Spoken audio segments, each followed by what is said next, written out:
நகைச்சுவை நாவலர் என்று பட்டப்பெயர்களும் அவருக்கு உண்டு. அந்த அளவுக்கு இனிமையாகவும் சிரிக்க வைக்கவும் பேசுவதில் வல்லவர் நம்முடைய கவிஞர் அவர்கள்.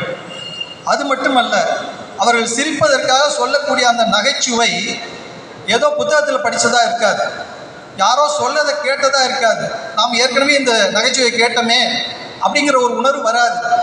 புதுசாக இருக்கும். நம்மளுடைய வாழ்க்கையில் நாம் எங்கெங்கு சந்திக்கிறோமோ அதெல்லாம் நாம் கவனிக்க தவறிய ஒரு சில விஷயங்கள்லாம் அவர் நகைச்சுவையாக சொல்லுவார். ஒரு சின்ன சம்பவம், திரு சுகிசிவம் ஐயா அவர்கள், அவரோடு ஐயா அவர்களும் நிறைய நிகழ்ச்சிகள் நடத்தியிருக்கின்றாங்க, கலந்து கொண்டிருக்கின்றார்கள். அப்படி ஒரு நிகழ்ச்சி நடந்து முடிந்த பிறகு 2 பேரும் வந்து கொண்டிருக்கின்றார்கள். ஒரு தம்பதியர், வயதான தம்பதியர், ஒரு 60 வயதுக்கு மேற்பட்ட தம்பதியர்கள் திரு சுகிசிவம் ஐயாவுடைய காலில் போய் விழுறாங்க. விழுந்தவங்க ஏந்திரிக்கவே இல்லை. நின்றுக்கிட்டு இருந்தவங்க ஏந்திரிங்கன்றாங்க, அவங்க ஏந்திரிக்கல. தூக்கி பார்த்தா அவங்களுடைய கண்ணில் இருந்து கண்ணீர். என்னன்னு கேட்கும் பொழுது 60 வயதை கடந்த அவர்கள், திருமண வாழ்க்கையில் ஒற்றுமையாக இருந்த அவர்கள் ஒரு 6 மாதத்திற்குள்ளாக மனதில் ஒரு சில சங்கடங்கள் ஏற்பட்டு அவங்க விவாகரத்து வரைக்கும் போயிட்டாங்க. அப்படி போனவங்க திரு சுகிசிவம் ஐயாவுடைய சொற்பொழிவை கேட்டு தன்னுடைய ஈகோலாம் விட்டுட்டோம், இன்றைக்கு நாங்கள் திருந்தி எங்களுடைய ஈகோலாம் விட்டுட்டு ஒன்றா வாழ்வதற்கு முடிவெடுத்திருக்கோம், அதுக்கு உங்களுடைய ஸ்பீச் தான் எங்களுக்கு காரணமாக இருக்குது அப்படின்னு சொல்லி அவங்க அழுதுருக்காங்க. அந்த நிகழ்ச்சி பார்த்திங்கன்னா நாமெல்லாம் கேட்கும்போது நெகிழ்ச்சியாகவும் இருக்கும். ரொம்ப மன வருத்தத்தோடு இருந்த அவங்கள பார்த்து சந்தோஷப்படுவோம். ஆனால் அதுலேயும் ஒரு நகைச்சுவை ஐயா கண்டுபிடிச்சாங்க. அவங்க போனதுக்கப்புறம் அவங்க சுகிசிவம் ஐயாட்ட சொன்னாங்களாம், நல்ல ஒரு முடிவு எடுத்திருந்தாங்க, அதை நீங்கள் பேசியே கெடுத்துட்டீங்கன்னா. அப்படி எந்த ஒரு சூழ்நிலையிலும் ஒரு சின்ன விஷயத்தை கூட நகைச்சுவையாக சொல்லி அதை மக்களை கவரக்கூடிய வகையில், மக்களுக்கு சென்று கூடக்கூடிய வகையில் பேசக்கூடியதில் ஐயா அவர்கள் மிகுந்த வல்லவர்கள். MA பட்டம் பெற்றிருக்காங்க, MBA பட்டம் படிச்சிருக்காங்க. ஆனாலும் அதை விட ஒரு சிறந்த படிப்பு, நாம் பார்க்கக்கூடிய ஒவ்வொருவருடைய உள்ளத்திலும் இருக்கக்கூடிய எண்ணங்களை படிக்கக்கூடிய ஆற்றல் பெற்றவர்கள். யாரெல்லாம் அவரிடம் பேசுகிறாரோ அவருக்கு தகுந்த மாதிரி அவரிடத்தில் இருக்கக்கூடிய நகைச்சுவையை நமக்கு எடுத்து சொல்லக்கூடிய வல்லவர் நம்முடைய கவிஞர் ஐயா அவர்கள். அவர்கள் இப்பொழுது நம்முடைய ஓங்காரக்குடில் ஆசான் நம்மிடத்தில் எப்படி இனிமையாக பேசினார்களோ, எப்படி நம்மையெல்லாம் மகிழ்வித்தார்களோ, அதுபோல இப்பொழுது நம்மை மகிழ்விக்க வருகிறார்கள். அவர்களை நம்முடைய பலத்த கரவொலி மூலம் அன்போடு அழைக்க அனைவரையும் வேண்டிக் கொள்கிறேன். ஐயா அவர்கள் வாருங்கள், வாருங்கள், வாருங்கள்.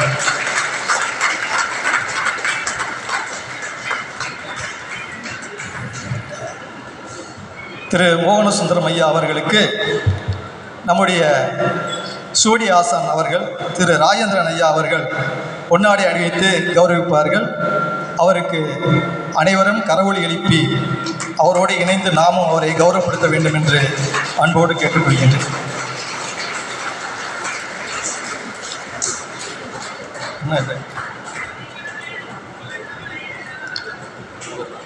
முருகா முருகா. அடுத்து நம்முடைய ஜீவா அவர்களுக்கு திரு ராஜேந்திரன் ஐயா அவர்கள் மீண்டும் பொன்னாடை அணிவித்து கௌரவப்படுத்த இருக்கின்றார்கள். நாம் கரவொலி எழுப்பி அவரை கௌரவிக்க வேண்டுமாறு அன்போடு கேட்டுக்கொள்கிறேன்.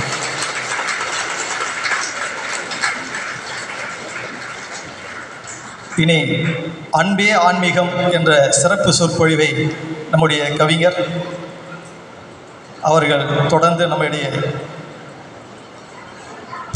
திரு மோகனசுந்தரம் ஐயா அவர்களுக்கு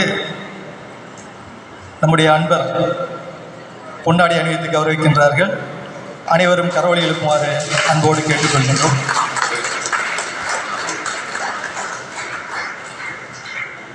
இனி நிகழ்ச்சி துவங்குகின்றது. அனைவரும் பொறுமையாக இருந்து கேட்டு அவருடைய நகைச்சுவையை நாம் உள்ளத்தில் ஏந்தி சென்று நல்வாழ்வு வாழ வேண்டும் என்று அன்போடு கேட்டுக்கொள்கின்றேன். முருகா. ஓங்கார குடிலாசான் குருநாதர் தவத்திரு ஆறுமுக அரங்க மகாதேசிக சுவாமிகளின் அருளாசையுடன் நடைபெறுகின்ற இந்த விழாவிற்கு என்னை அழைத்து சிறப்பு செய் அண்ணா கூட்டாதீங்க வேண்டாம்.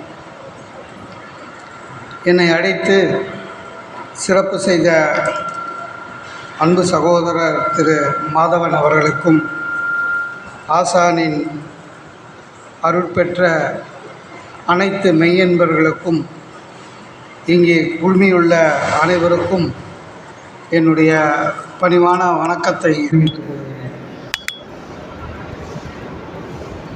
தமிழ்நாட்டில் தமிழ் பண்பாடு யாராவது வணக்கம் சொன்னால் திருப்பி சொல்லணும். நான் வணக்கம் உங்களுக்கு சொல்லியிருக்கேன். நீங்கள் எல்லாரும் சேர்ந்து வணக்கம்னு சொன்னால் ஒரு கலவரம் மாதிரி இருக்கும். ஏன்னா ஒரு 500 பேருக்கு மேலே உட்காந்துட்ருக்கீங்க. அதனால் எல்லாரும் சேர்ந்து கை தட்டிட்டிங்கன்னா அதையே நான் வணக்கம்னு நினைக்கிறேன்.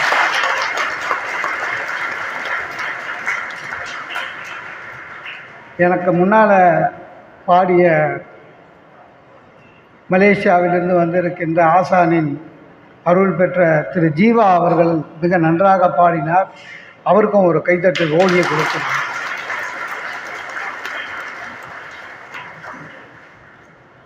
கைத்தட்டுறதுன்றது ஒரு நல்ல பழக்கம். 2 விஷயம். ஒன்று,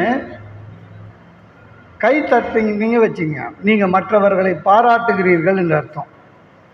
யார் மற்றவர்களை பாராட்டுகிறார்களோ அவர்கள்தான் மற்றவர்களால் பாராட்டப்படுவார்கள் என்பதை ஞாபகத்தில் வைத்துக் கொள்ளுங்கள். நம்ம ஒருத்தரை பாராட்டினா தான் நம்மளை 4 பேர் பாராட்டுவாங்க. அதுவும் இல்லாமல் கை தட்டுறதுன்றது விஞ்ஞானபூர்வமாக ஆய்வு பண்ணி அது நல்லதுன்னு சொல்லியிருக்காங்க. நீங்கள் கை தட்டுறீங்கல்ல, அப்போ பார்த்தீங்கன்னா இங்கே உள்ளங்கையில் இருக்கிற நரம்பெல்லாம் தூண்டப்பெறும். உடம்புல செல்லு வேகமாக வளரும்.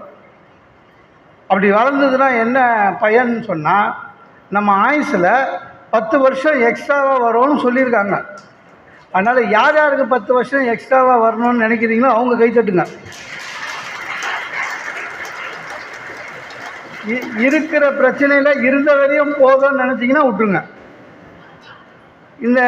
இந்த நம்முடைய ஆசானை பற்றி எனக்கு ஒரு 2 வருஷத்துக்கு முன்னால் தான் தெரிய வந்தது. அது கூட உங்களுக்கு தெரியும்னு நினைக்கிறேன். திரைப்பட நடிகர், ஸ்டண்ட்டு நடிகர் திரு மகாநதி சங்கர் என்கிட்ட சொன்னார். நானும் அவரும் ஒரு 35 நாள் ஒரு திரைப்பட துணிவுன்னு ஒரு படத்தில் அஜித் கூட நான் நடிச்சிருக்கேன். அவரும் நடித்தார். 35 நாள் அவர் கூட தான் பக்கத்து ரூமு ஹோட்டலில். நம்ப மாட்டீங்க, டெய்லி இவரை பற்றியே பேசுவார். எனக்கே மனப்பாடம் ஆயிடுச்சு. 5 நாள் கழிச்சு எங்கள் ஆசான் அப்படின்னார். இருங்க, நீங்கள் என்னென்ன சொல்ல வரீங்க நான் சொல்லிடுறேன்னா. அந்த அளவுக்கு நான் கேள்விப்பட்டுக்கிறேன் தவிர இந்த திருத்தலத்துக்கு வந்ததில்லை. என்னை இங்கே பேசணும்னு நம்ம சகோதரர் மாதவன் கூப்பிட்ட போது நான் சொன்னேன், சார் நான் சாதாரணமாக நகைச்சுவையாக தான் பேசுவேன், அது ஒரு ஆன்மீக திருக்கூட்டம். நீங்கள் நான் வந்த பிறகு சித்தர்களை பற்றிலாம் ஒன்றுமே சொல்லலை. சித்தர் பாடல் திருமூலர் என்ன சொன்னார் அவர் சார் அப்படின்னா. இல்லைங்க, எங்கள் ஆசானே நகைச்சுவையாக பேசுகிறவர்.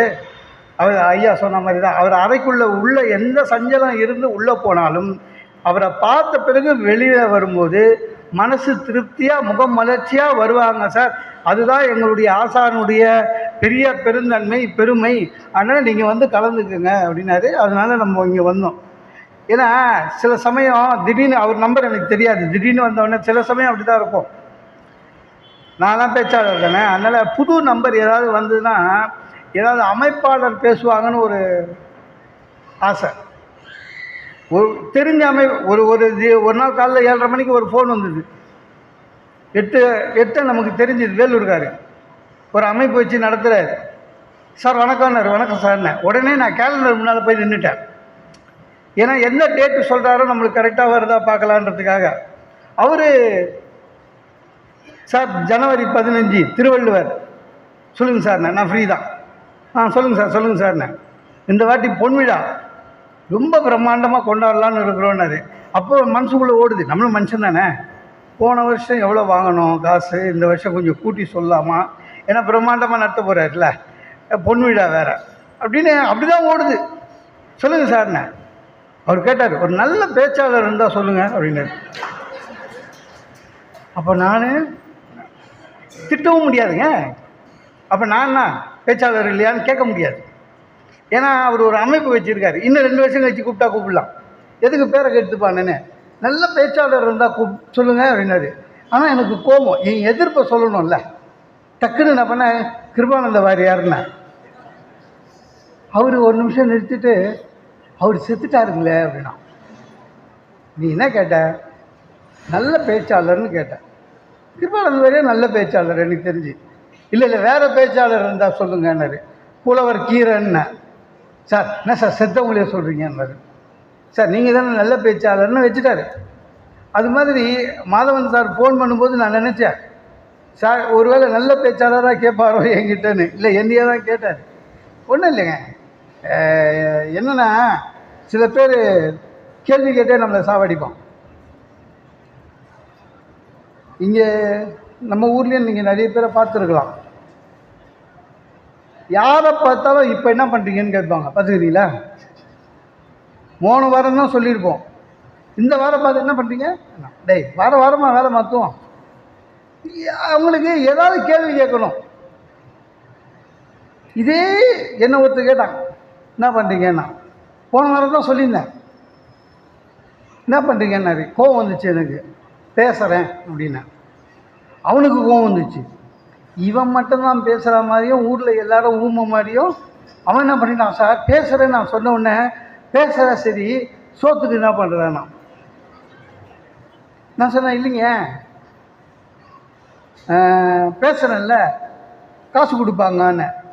ஓ அப்போ நீ வாயை வாடகை விட்டு பிழைக்கிற அப்படின்னா. அதாவது ஒரு பேச்சாளர்னு இதை விட கேவலப்படுத்த முடியாது. இப்போ நான் உஷாராயிட்டேன். ஒன்றும் இல்லை, யாராவது என்ன பண்ணுறீங்க அப்படின்னு கேட்டால் உடனே எல்ஐசியில் ஏஜென்ட் ஆகிட்டேன்னு 2 வருஷத்துக்கு நம்ம பக்கம் வரமாட்டான். ஏன்னா ஏதோ ஸ்கீமில் சேருங்கன்னு இல்லை, 2 வருஷம் தெருலாம் மாறின்னு போகிறாங்க. இப்போ எவனுக்கிட்ட வர்றதில்லை.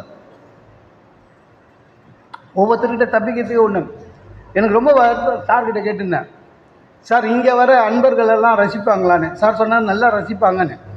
ஏன்னா சில இடத்துல கூட்டம் வந்துடும், ரசிப்பாங்களான்னு தெரியாது.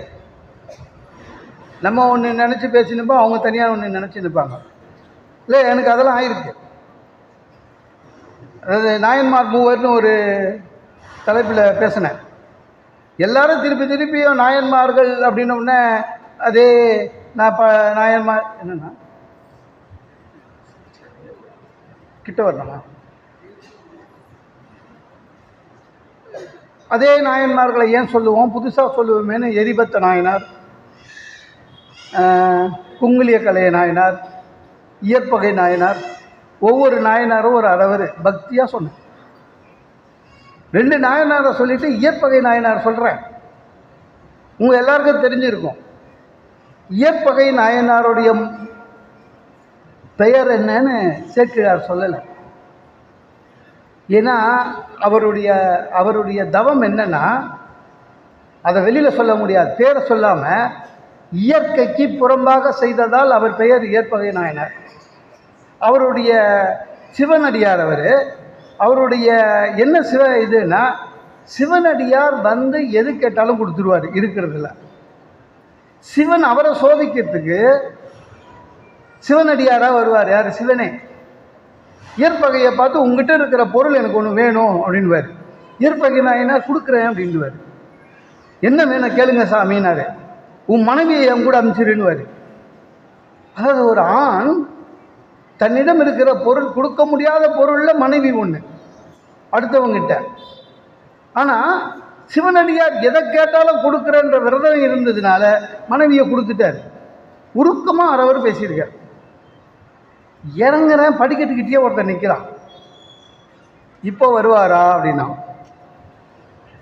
யாருன்னு, சிவபெருமான்னா. ஏன்னா என்னை கேட்க சொல்லுங்க சார், மாமியாரோட சேர்த்து அனுப்புகிறேன், தொல்லை தாங்க முடியல. இதே நீ அரவராக பேசினுக்கிறேன்னா, அப்போது நான் என்ன சொன்னேன்றதை காதில் வாங்கிக்கல, அவன் தனியாக யோசிக்கிறான். ரொம்ப எனக்கு இந்த ஹாலில் பார்க்கும்போது ரொம்ப மகிழ்ச்சி ஒன்று என்னென்னா, முதல்ல நிறைய ஹால் நிறைஞ்சிருக்கு. ரெண்டாவது, சாதாரணமாக இலக்கிய கூட்டங்கள், ஆன்மீக கூட்டத்துக்கெலாம் இப்போ கூட்டம் வர்றதில்லை. சென்னையிலலாம் 50 பேர் கூட வர்றதில்லைங்க. வர்ற 10-15 பேரும் எல்லாம் 60+ சீனியர் சிட்டிசன். காது கேட்கலன்னு முன் வரிசையில் வந்து உட்காந்துக்கிறாங்க. வேறு ஒன்றும் கிடையாது. இளைஞர்கள்லாம் வரல. ஆனால் இங்கே பார்க்கும்பொழுது மலேசியாவிலிருந்து வருகின்ற கூட்டமும் இளைஞர் கூட்டமாகவே இருக்கிறது.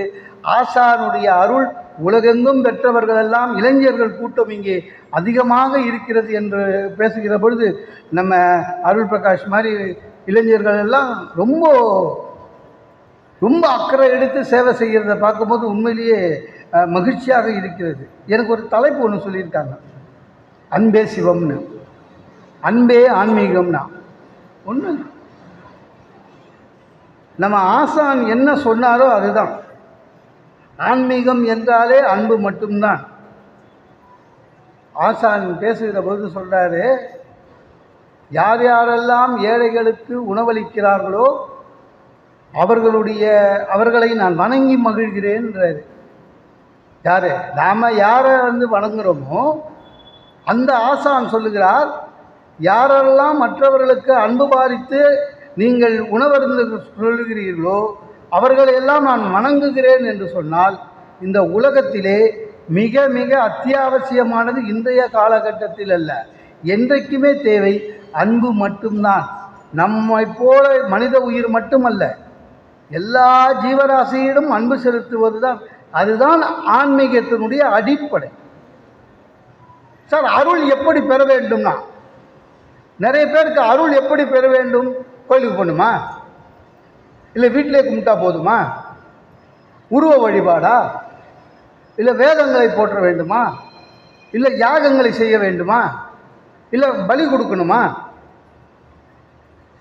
அதெல்லாம் இல்லை. அன்பு செலுத்துங்க, அது போதும். நம்ம ஆசான் திருப்பி திருப்பி சொல்கிறது அன்பு செலுத்துங்கள். ஏன்னா நீ ஆண்டவன் அருளை பெற வேண்டும் என்றால் மற்றவருக்கு உணவு கொடுன்றாரு. இதில் ஒன்றும் புரியணும் சார். சக மனிதருக்கு உணவு கொடுத்தா ஆண்டவனுடைய அருளை எப்படி நான் பெறுவேன்? இல்லை, நான் கோயிலுக்கு போய் உண்டியில் போட்டால் ஏதாவது ஒரு மனசுக்கு இதமாக இருக்கும், நம்ம உண்டியில் போட்டிருக்கோம், ஆண்டவர் ஏதாவது நமக்கு செய்வார். இல்லை, கோவிலில் போய் பிரார்த்தனை பண்ணால் நமக்கு மனசு கொஞ்சம் தெம்பாக இருக்கும், நம்ம பிரார்த்தனை பண்ணியிருக்கோம், ஆண்டவன் ஏதாவது செய்வார்கள். ஆனால் மற்றவர்களுக்கு உணவு கொடுத்தால் ஆண்டவன் அருளை எப்படி? நம்முடைய ஆசான் அதை தான் சொல்லுகிறார். நான் ஒரு சின்ன உதாரணம் சொல்கிறேன். ஒரு வயசான பெரியவர் வேகாத வெயிலில் போயிட்டு வர்றாரு. அவருக்கு ஒரு 65 வயசு, அவங்க மனைவிக்கு ஒரு 65, அவருக்கு ஒரு 65 வயசு, மனைவிக்கு ஒரு 63 வயசு. அந்த அம்மா முட்டி வழியில் உட்காந்துருக்கு ஓரமாக. இவர் வெயிலேருந்து போயிட்டு வந்துட்டு ஓய்வு கிட்ட தான் அந்த அம்மா கிட்ட கேட்குறாரு, தண்ணி கொடுன்னு. அவங்க தண்ணி கொடுக்கணும், அவங்க தான் தண்ணி கொடுக்கணும் புருஷனுக்கு. அவங்க எழுந்துக்கிறதுக்கு 10 நிமிஷம் ஆகும், ஏன்னா முட்டி வழியில் உட்காந்துக்கிறாங்க, வயசான அம்மா. அப்போ அவங்க பேத்தி இருக்குல்ல, அது தாத்தா தண்ணி பாட்டியே தான் கேட்டார். பேத்தி ஓடி போய் தண்ணி எடுத்துகிட்டு வந்து தாத்தா கிட்ட கொடுத்தது. தாத்தா அதை குடிச்சிட்டார். குடிச்சு முடிச்ச உடனே அந்த பேத்திக்கு தாத்தா நன்றி சொல்லலை, தண்ணி குடிச்சிட்டாரு வச்சுட்டாரு. ஆனால் அந்த பாட்டி அந்த பேத்தியை கூப்பிட்டு, ஏ ராஜாத்தி வா, ரொம்ப தேங்க்ஸ் அம்மா, நல்ல பிள்ளை நீ அப்படின்னாங்க. அந்த பேத்தி பாட்டிக்கு தண்ணி கொடுக்கலங்க, தாத்தாவுக்கு தண்ணி கொடுத்தது. ஏன் அந்த பாட்டி பேத்தியை பாராட்டினாங்க?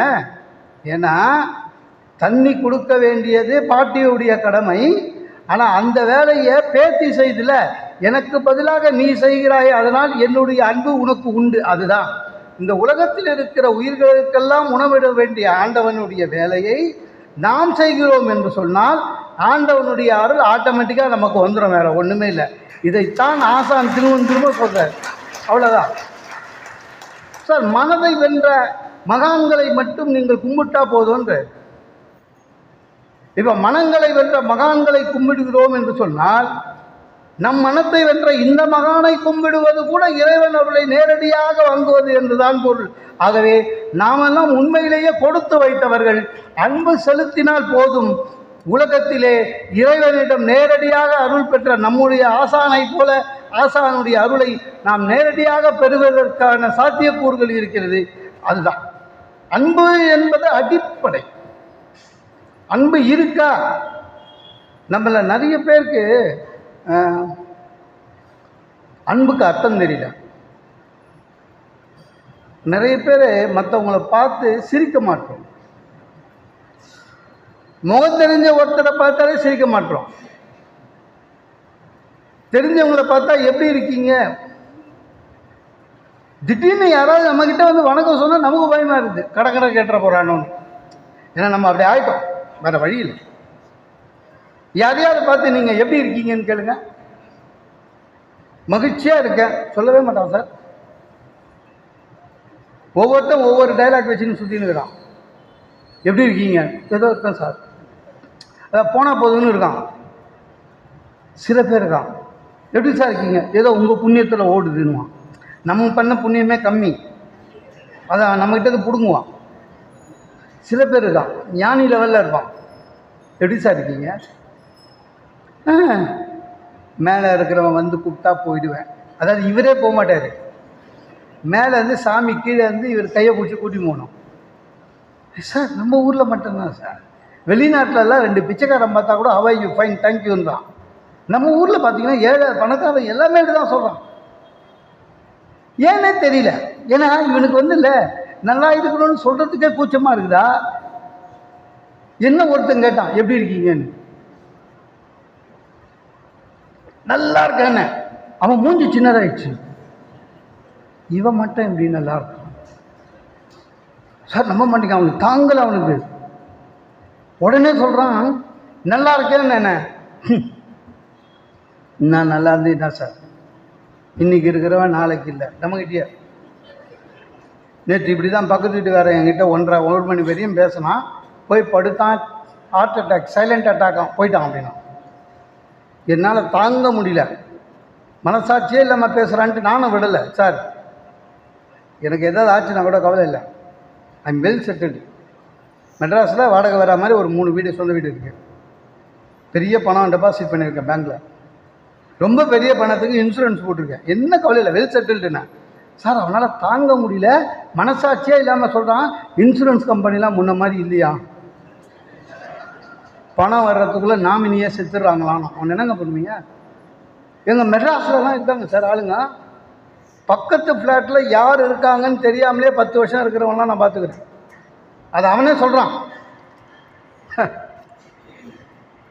பக்கத்து வீட்டில் சார் யாருக்கானே எனக்கு தெரியாது, 10 வருஷமாக இருக்கான். நான் யார்கிட்டையும் பேச மாட்டேன் சார், நான் ரொம்ப ரிசர்வ்டு டைப் சார் அப்படின்னா. அதாவது பக்கத்து வீட்டில் கிட்ட இருக்கிறவங்ககிட்ட அன்பு செலுத்தாததை கூட ஒரு குவாலிஃபிகேஷனாக சொல்லுவான். நான் ரொம்ப ரிசர்வ் டைப் சார், நான் சிரித்து பார்த்துருக்கேன் சார். ஆமாம், டேய் பக்கத்து வீட்டுக்காரன்ட்ட பேச மாட்டேன், சிரிக்க மாட்டேன், நீ எதுக்கிட்ட உயிரோடு இருக்க? அதை வேற பெருமையாக சொல்கிற சார். ஆண்டவன் அருளை, ஆன்மீகமாக தான் சார், ஆண்டவன் அருளை பெற வேண்டுமா? ஜீவகாரியம் தான் அடிப்படை. ராமானுஜர்கிட்ட ஒருத்தங்க போய் கேட்டாங்க, சார் கடவுளை அழிய என்ன வழி? ராமானுஜர் சொல்கிறாரு, கடவுளை அழிய எளியவர்கள் சக மனிதரிடம் அன்பு செலுத்துங்கள் போதும். இது ராமானுஜர். நம்ம சித்தர் சொல்கிறது ஜீவகாருண்யம் வழியாக அருளை பெறலாம்னு சொல்கிறார். புத்தர்கிட்ட அவங்க சிஷ்ய ஒருத்தர் கேட்டார், சாமி இந்த உலகத்தில் நல்லவங்க யாருன்னு. புத்தர் சொன்ன ஒரே பதில், மற்றவர்கள் துன்பத்தை போக்குவதற்கு யார் முயற்சி செய்கிறானோ அவன்தான் உலகத்திலேயே நல்லவன். அதான் புத்தர். பாரதி சொல்கிறான், மகாகவி பாரதி சொல்கிறான், நீ ஒன்றும் செய்ய வேணாம், பக்கத்தில் இருப்பவன் துன்பம் பார்க்க போறாதவன் புண்ணியமூர்த்தி.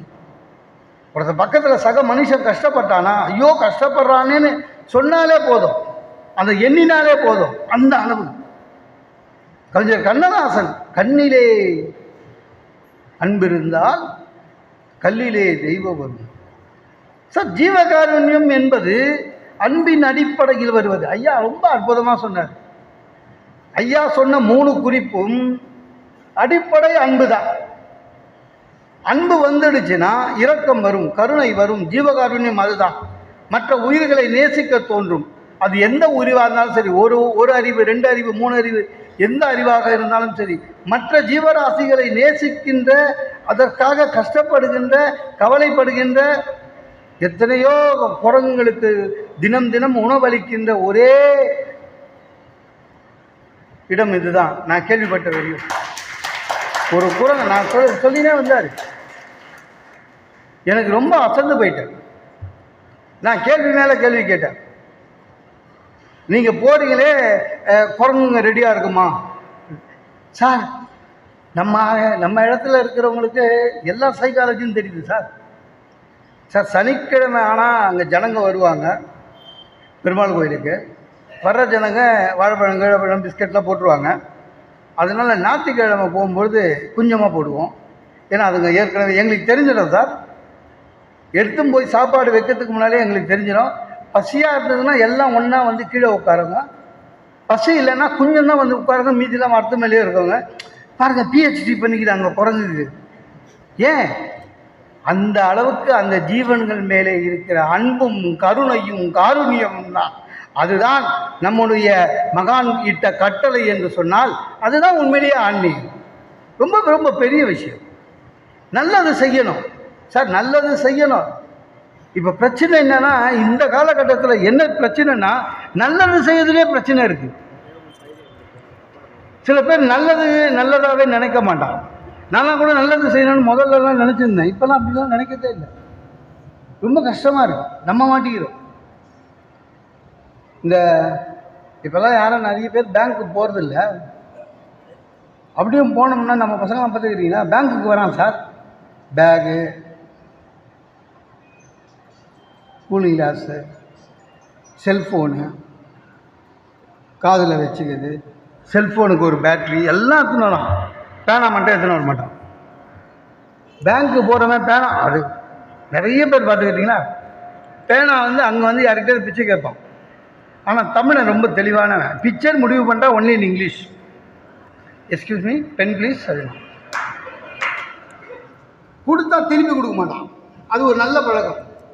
நான் நிறைய பேனா தொலைச்சிருக்கேன். எரிச்சலாக என்ன பண்ணேன், இனிமேல் எவனாவது பேனா கேட்டால் மூடியை கழட்டின்னு கொடுப்பேன். சார், மூடியை கழட்டின்னு கொடுத்தா அவ்வளோ கோபமாக பார்ப்பான் நம்மள. நான் நம்பிக்கை இல்லாத இருக்கியா அப்படின்னா நம்ப மாட்டீங்க சார். அப்படியே என்கிட்ட 18 மூடி இருக்குது. ஏன்னா என் மேலே இருக்கிற கோபத்தில் தூக்கி போட்டு போயிட்டு இருக்கிறானுங்க. நல்லது செய்யறதுக்கு மனசு வர ரொம்ப கஷ்டம். நான் ஏதாவது சேவை செய்யணும், நம்மக்கிட்ட பணமாக கொடுக்க முடியாது, ஏதாவது சேவை செய்யணும்னு நம்ம செங்கற்பட்டுலேருந்து மதுராந்தகம் போகிற வழி இருக்கு இல்லையா, அங்கே முதியோர் இல்லம் ஒன்று இருக்குங்க. உண்மையான முதியோர்கள், உண்மையாக ஆதரவற்றவர், அவங்களுக்கு சொந்தக்காரெலாம் யாரும் கிடையாது. ஓப்பனாக சொன்னால் they are waiting for death, இறப்புக்காக காத்திருக்கிறாங்க. அவங்கள பார்த்துக்க யாரும் கிடையாது, சொந்தக்காரர் கிடையாது. ஒரு எல்லாமே 60+, 70+ தான். ஒரு 65-70 பேர் இருப்பாங்க. நான் என்ன பண்ணுவேன், எனக்கு எப்போவுமே சனி ஞாயிறில் கூட்டம் இருக்கும். கூட்டம் இல்லாத ஞாயிற்றுக்கிழமையாக பார்த்து என் சொந்த செலவில் பெட்ரோல் போட்டுக்கின்னு ஆக்டிங் டிரைவரை போட்டு அந்த இடத்துக்கு போய் அந்த பெரியவங்களெல்லாம் உட்கார வச்சு சும்மா 1 மணி நேரம் தமாஷா பேசுறது, அவங்க மகிழ்ச்சியாக இருக்கட்டும். என்ன நம்மளால் முடிஞ்ச சேவை. பணம் வாங்க மாட்டேன், அவ்வளோதான். நம்ப மாட்டீங்க, கொரோனா டைமில் பாஸ் வாங்கிட்டு போய் அவங்கக்கிட்ட பேசியிருக்கேன். அவங்கெல்லாம் மகிழ்ச்சியாக இருக்கணுமேனு. ரொம்ப மனசுக்கு வருத்தம். ஆனால் இப்போ போகிறதில்ல. ஒரு 6 மாதத்துக்கு முன்னாடி போனேன், பேசுகிறேன். ஆனால் ஒரு பெரியவர் இங்கே வா அப்படின்னாரு. போனேன், முதலமைச்சர் உட்காந்து தலையில் கை வச்சு ஆசீர்வாதம் பண்ணார். அங்கே போனால் அதான் கிடைக்கும், ஆசீர்வாதம் தான். ஆசீர்வாதம் பண்ணார். நல்லதுங்க ஐயான்னு. தம்பி, நீ பேசுகிற அன்றைக்கி ரொம்ப மகிழ்ச்சியாக இருக்குது. நீ போயிட்ட பிறகு நாங்கள்லாம் என்ன பண்ணுவோம், ஒன்றா உட்காந்துக்கிட்டு நீ சொன்ன ஜோக்கியே நாங்களே சொல்லி நாங்களே சிரிப்போம். ரொம்ப மகிழ்ச்சி, அன்றைக்கி நல்லா நாள் நல்லா போவோம். ரொம்ப நன்றி தம்பி. சரி, ஆனால் உங்கள்கிட்ட ஒரு கெட்ட பழக்கம்னாரு. ஏன் யான்னு, உனக்கு என்றைக்கு தோணுதோ அன்றைக்கி தான் வர, அதனால் நீ என்ன பண்ணி பேசாமல் எங்களுடைய தங்கிடு அப்படின்னு. சார், அது ஆதரவற்ற முதியோர் இல்லை சார். எங்களோடைய நீ தங்கிட்டீங்கன்னா நம்ம டெய்லி பேசிட்டுக்கலாம்ல. நான் அப்புறம் அந்த காப்பாளர்கிட்ட போய், ஐயா மாதம் ஏதாவது கொடுத்துட்றேன், இனிமேல் இந்த பக்கம் வரமாட்டேன். ஏன்னா இவங்க கண்டிஷனாக என்னை அட்மிஷன் போட்டுருவாங்க போல இது இல்லை. சேவை செய்யறதுக்கு ஒரு மனம் வேணும் சார். மற்றவருக்கு சேவை செய்யறதுக்கான மனம் வேணும். நம்முடைய ஆசானுடைய குறிக்கோளே மற்றவர்களுக்கு சேவை செய்கிற மனத்தை பெற்றுக்கொள்ளுங்கள் என்பதுதான். அது அவர் காட்டிய பாதையில் நடக்கிற நீங்கள் எல்லாம் ஆசானுடைய திருவருளை பெற்றவர்கள் என்பதிலே எந்தவித சந்தேகமும் இல்லை. அதை நீங்கள் தொடர்ந்து செய்ய வேண்டும். எல்லாமே மாறுது, அன்பு மாறுது. அன்புக்கு அர்த்தம் தெரியல. திடீர்னு வீட்டில் ஒய்ஃப் சொல்கிறாங்க, சார் வர வர உங்ககிட்ட நீங்கள் என்கிட்ட அன்பாகவே இல்லைன்னு பக்குன்னு இருக்கு. சிலவாட்டி கண்டுபிடிச்சிடுவாங்க சார் நம்ம மூஞ்ச பார்த்து. என்னம்மாண்ண வலையில வாங்கி தரேன் நீங்கள் தங்கலையேன்னு. அதாவது அன்புன்றது வலையில் வாங்கி தர்றதுன்னு அவங்க நினைக்கிறாங்க. அப்போ அன்புக்கு என்ன அர்த்தம்? எல்லாமே மாறுது. மாறாதது என்று நிறைய மாறிடுச்சு சார். ஒரு காலத்தில் உங்களுக்கு தெரியும்னு நினைக்கிறேன், ஜூக்கெலாம் நம்ம போனோம்னா சிங்கம் முடியெலாம் கூண்டுக்குள்ளே இருக்கும், நம்ம வெளியிலேருந்து பார்ப்போம். இப்போ மாறிடுச்சு. நம்மளை கூண்டு வண்டியில் கூட்டி போகிறான், சிங்கம்லாம் உலாத்தின்னு இருக்குது. மாறி போச்சு. எல்லாமே அப்படிதான், மாற்றம் வரும் சார். நல்லவனுக்கு அர்த்தம் மாற்றினது நம்ம தானே சார். இல்லை, நல்லவன்றது என்ன நல்ல வார்த்தை நம்ம மாற்றிட்டோம். நம்மளே சொல்கிறோம். அந்த அந்த செக்ஷனில் A1 இந்த ஏ செக்ஷனில் இருக்கார்ல, ஃபஸ்ட் உட்காந்து இருக்காரு, நல்லவன் சார். என்னென்ன கை நீட்டி காசு வாங்கிட்டா வேலை முடிச்சு கொடுத்துருவான்றான். அதுக்கு பக்கத்தில் இருக்கிறவங்க சொல்கிறான், சார் அவராது பரவாயில்ல, அடுத்து உட்காந்துக்கிறான் பாரு அவன் அதை விட நல்ல வேணாம். ஏண்டானே வேலை முடியலன்னா காசு திருப்பி கொடுத்துருவான் சார். நான் அப்போ நல்லவனுக்கு அர்த்தம் மாறி போச்சு. இல்லை, நம்ம பூமியில் தான் எல்லாமே அசலாக இருந்தது, இப்போ மாறி போச்சு. சென்னையிலலாம் டூப்ளிகேட் விற்கிறதுக்குன்னு ஸ்ட்ரீட்டுங்க இருக்குது. வாங்குற நம்மளே கேட்குறோம், இது ஒரிஜினலாக டூப்ளிகேட்டான்னு. அவன் சொல்கிறான் டூப்ளிகேட்டு, ஆனால் ஒரிஜினலோட நல்லா இருக்கும்ன்றான். டே டூப்ளிகேட் எப்படா ஒரிஜினலோட நல்லா இருக்கும் சார்? வாங்கிட்டு வரோம் சார். மாறி போச்சு சார். ஒரு காலத்தில் கடன் வாங்குறது அவ்வளோ கஷ்டம் சார். போய் அவனை இட்டுனுவா இவனை இட்டுனுவா, கேரண்டி யாரையாவது கூட்டினுவா, ஷூரிட்டி கையெழுத்து போட சொல்லு. ஷூரிட்டின்னு சொந்தக்காரெலாம் ஓடிடுவான் தெரியுமா, ஒருத்தன் வரமாட்டான். நம்மளை விட இழிச்ச வாயினா எவனையாவது பார்த்தோம்னா ஷூரிட்டி கூட்டி போனோம். கடன் வாங்குறது அவ்வளோ கஷ்டமாக இருந்தது. இப்போ அப்படி கிடையாது. அவனுங்களே டெய்லி 10 பேங்க்லேருந்து ஃபோன் பண்ணுவான், கடன் வேணுமா கடன் வேணுமா கடன் வேணுமான்னு. மாறி போச்சு. என்ன ஒன்று, லட்சத்தில் கடன் வாங்கினா கட்டணும், கோடியில் வாங்கிட்டா வெளிநாட்டுக்கு ஓடிடலாம், ஒன்றும் கவலை இல்லை சார். ஒரு காலத்தில் குடிக்கிறது ரொம்ப தப்பு. குடிக்கிறவனே அந்த பழக்கத்துக்கு வந்துட்டோமேன்னு அவமானப்படுவோம். சமூகம் அவனை தள்ளி வைக்கும். ஒரு ஊரில் குடிக்கிறவனே இவன் இந்த ஊரில் இவன் தான் சார் குடிக்காரன் ஒருத்தர் இருப்பான் சார், 1-2 பேர் இருப்பான். அது கூட ஊருக்குள்ளே குடிக்க மாட்டானுங்க. நைட்டுக்கு மேலே தலையில் துண்டு போட்டுன்னு தோப்பு பக்கமாக போய் குடிச்சிட்டு ஒன்று பத்துருவானுங்க. ஆனால் நல்லது கெட்டதில் அவனை குடிக்காரனே தள்ளி வைப்பானுங்க. அப்படி இருந்த ஊர் நம்மளுது. இப்போ எம்ஆர்பி போட்டு கவர்மெண்ட்டை விற்கிறான். சரியா? என் பயம் என்னன்னா, இன்னும் 10 வருஷத்தில் குடிக்காதவன் மேலே கேஸ் போடுவாங்க. ஏண்டா இவ்வளோ கடை திறந்து வச்சுன்னா நீ தப்பிச்சுன்னுக்கிறியான்னு. இல்லை, மாறி போச்சு எல்லாமே சார். ஆன்மீகம் என்பது என்ன? பேசிக்காக ஆன்மீகம் என்பது என்ன? எது நம்மை மேம்படுத்துகிறதோ, எது நம்மை அடுத்த கட்டத்திற்கு கொண்டு செல்கிறதோ அதுதான் ஆன்மீகம். அப்போ எது நம்மை அடுத்த கட்டத்துக்கு கொண்டு செல்லும்? அன்பு மட்டும்தான் நம்மை அடுத்த கட்டத்துக்கு கொண்டு செல்லும். அன்பு மட்டும்தான் நம்மை இன்னொரு உயிரை அன்பு செலுத்தி உச்சத்துக்கு கொண்டு செல்லும். எது மேம்பட்டது, எதை மேம்படுத்துவது, அதுதான். இப்போ நம்மளுடைய பேசிக் என்னன்னா, ஆன்மீகம்னா நம்ம என்ன நினைக்கிறோம்? வெறும் உருவ வழிபாடு, கோயிலுக்கு போனால் போதும், பக்தி வழிபாடு போதும். இல்லை சார், உருவ வழிபாடு என்பது ஆன்மீகத்தினுடைய தொடக்கம். நம்மளை ஒருமுகப்படுத்துறதுக்காக ஒரு உருவ வழிபாடு. அதான் நம்ம ஆசான் சொன்னான், அந்த உருவ வழிபாட்டுக்கு போய் நீ கோழி வெட்டுறது, ஆடு வெட்டுறது, நீ மற்ற உயிருக்கு அன்பு காட்டு போதும், கடவுள் உன்னிடம் நேரே அருள் கொடுத்து விடுவார். அவ்வளவுதான். நமக்கு அது தெரியல. பக்தி வழிபாடுன்றது எப்படி வந்ததுன்னு தெரியல. ஒன்று பக்தி எப்படி வரும்? 3.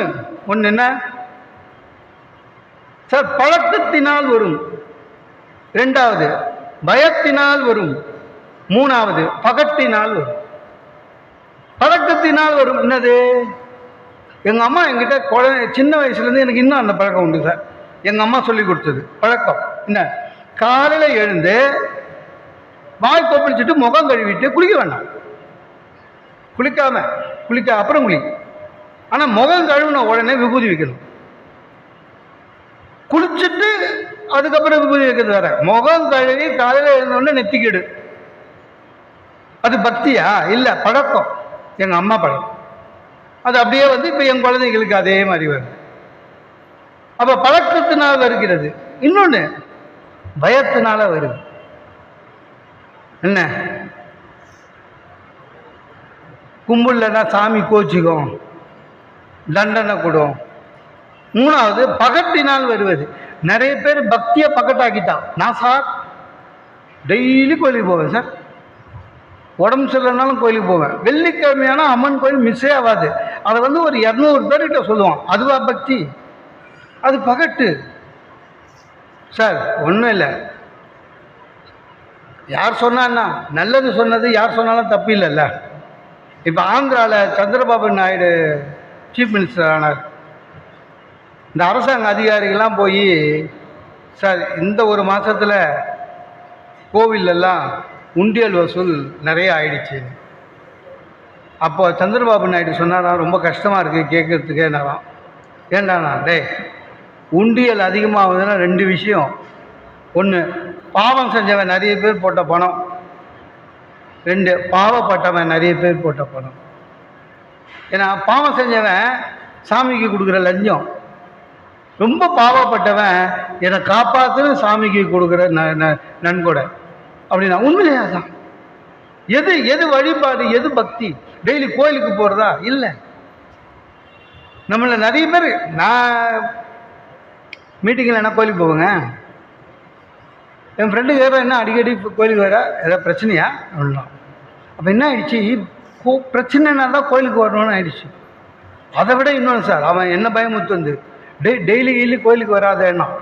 நான் சொன்னேன், என்னடா கோயிலுக்கு வராதேன்னு கோயில் உள்ளே சொல்கிறியேன்னு. அதுக்கு இல்லைடா, கோயிலெலாம் முன்ன மாதிரி இல்லை, இப்போ எல்லாத்துலேயும் CCTV வச்சுட்டானுங்கண்ணா. அதுக்கும் எனக்கு என்னண்ணா, அப்படி ஒன்றும் இல்லை. எந்த நேரத்தில் ஏதாவது திடீர்னு காணாத போச்சு வச்சுக்க, சிலகல CCTVயில் பார்ப்பாங்க யார் யாரெல்லாம் டெய்லி வராங்கன்னு. உன்னை என்கொயரிக்கு கூப்பிடுவாங்கண்ணா.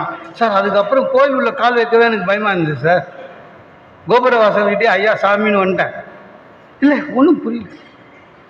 நமக்கு கோவில் தான் பக்தியா, கோயிலுக்கு போகிறதா பக்தியா, நமக்கே அர்த்தம் புரியல. நம்ம கோயிலெல்லாம் பார்த்தா ரொம்ப கஷ்டமாக இருக்கும். சில பேட்டி எல்லா போர்டும் வச்சுருக்கான்,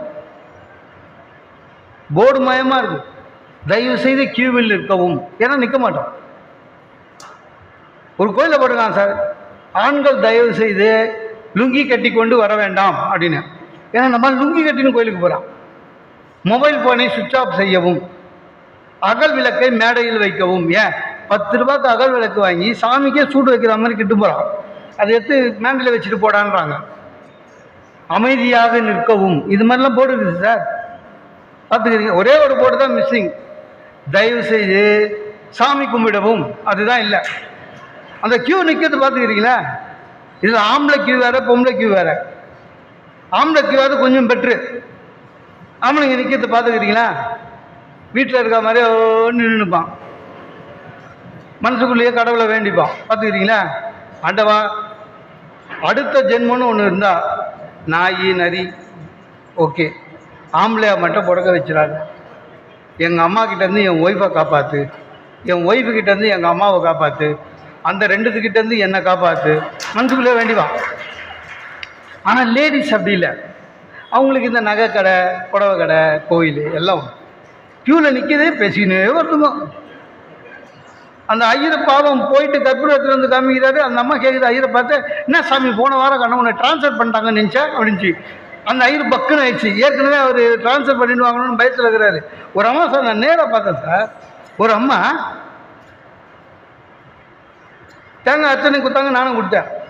நான் அந்த அம்மா கொடுக்கும்போது பார்த்தேன், அந்த அம்மா தேங்காய் பெருசு, உண்மைதான் கொடுத்தேன். நிறைய கூட்டம். இந்த ஐயர் என்ன பண்ணிட்டாரு, தேங்காய் உள்ளே போச்சுல்ல, உள்ளே போயிட்டு கொடுக்கும்போது தேங்காய் மாற்றிட்டாரு. அந்த அம்மாவுக்கு சின்ன தேங்காய் எடுத்து கொடுத்தாரு. அந்த அம்மா அந்த தேங்காவை உடைக்க வந்ததா இல்லை வீட்டுக்கு சட்டிக்கு போகும்போது சும்மா பிள்ளையாருக்கு காமிச்சிட்டு போகலான்னு வந்ததான்னு தெரியல. சாமி நான் கொடுத்தது பெரிய தேங்காய் அப்படின்ச்சு. அவர் ஐயோ யாருக்கோ மாற்றி கொடுத்துட்ருக்கேன், சரிம்மா அடுத்த முறை உனக்கு பெரிய தேங்காய் தான். அப்போ நீ ஒவ்வொரு வாட்டியும் எல்லாருக்கும் தேங்காய் மாற்றி கொடுத்துன்னுக்கிறியா? கண்ணு தெரியல உனக்கு, யாருக்கா ஐயர்கிட்டங்க கண்ணு இல்லை உனக்கு, கொடுத்த தேங்காய் ஒழுங்காக கொடுக்க தெரியாது உனக்கு, அந்த பிள்ளையார் தான் கூலி கொடுக்கணுன்ட்டு போயிடுச்சு. இல்லை இல்லைன்னா சார் கோவிலுக்கு போகிறோம், மெதுவாக போய் சாமியை மெதுவாக கும்பிட்டு சாமியை உள்ள மனசில் வாங்கிட்டு, நிறைய பேருக்கு சாமி கும்பிடவே தெரியல சார். அன்பு போதும் சார். சும்மா நம்ம கோயிலுக்கு போய் சும்மா நேரத்தை அர்ஜென்ட்டாக கோயிலுக்கு கூட அர்ஜென்ட்டாக போயிட்டு அர்ஜென்ட்டாக வெளில வரணுன்றான். நீ என்ன வெளியில் வந்து நான் ராக்கெட்டா விட போகிறேன், ஒரு 10 நிமிஷம் உட்காரன் உள்ள பரபரன்னு. அந்த நவகிரகம் சுற்றும் போது எல்லாரையும் இடிச்சுட்டு போகிறது ஏன், எதுக்கு? நிறைய பேர் பார்த்துக்கிறீங்களா, ரொம்ப அவசரமாக இருப்பாங்க, எல்லாத்துலேயும் அவசரம். சாமி கும்பிடவே தெரியலிங்க. ஒரு கருவறையில் இருக்கிற சுவாமிக்கு கற்பூர தீபாராதனை பண்ணும்பொழுது கண்களை நல்லா திறந்து அந்த திருவுருவத்தை பார்க்கணும். எப்படி பார்க்கணுன்னா, அந்த உருவத்தை அப்படியே மனசு உள்ள ஏற்றி மனசில் வச்சுக்கணும். நீங்கள் கோயிலை விட்டு அமெரிக்கா கூட போங்களேன், போய் நினச்சி அந்த உருவத்தை நினச்சா அது உங்கள் கண் முன்னால் வரணும். அந்த அளவுக்கு அந்த உருவத்தை மனசுக்குள்ளே வாங்கணும். அதுதான் இறை வழிபாடு. சில பேர் பார்த்தீங்கன்னா கற்பூர ஆரத்தி காட்டும் போது கண்ணை இறுக்கமாக முடிப்பான், கும்புறானா இதை இறுக்கமாக முடுறது வீட்டிலே பண்ணலாமடா. சில பேர் பார்த்தீங்கன்னா கற்பூர ஆராதனை பண்ணும்போதுங்க ரொம்ப பிபி ஏற மாதிரி டென்ஷனாக பேக்கெட்டில் இப்படி இப்படின்றான். ஏன்னா இந்த 5 ரூபாவும் 2 ரூபாவும் ஒரே மாதிரி இருக்குதுங்க.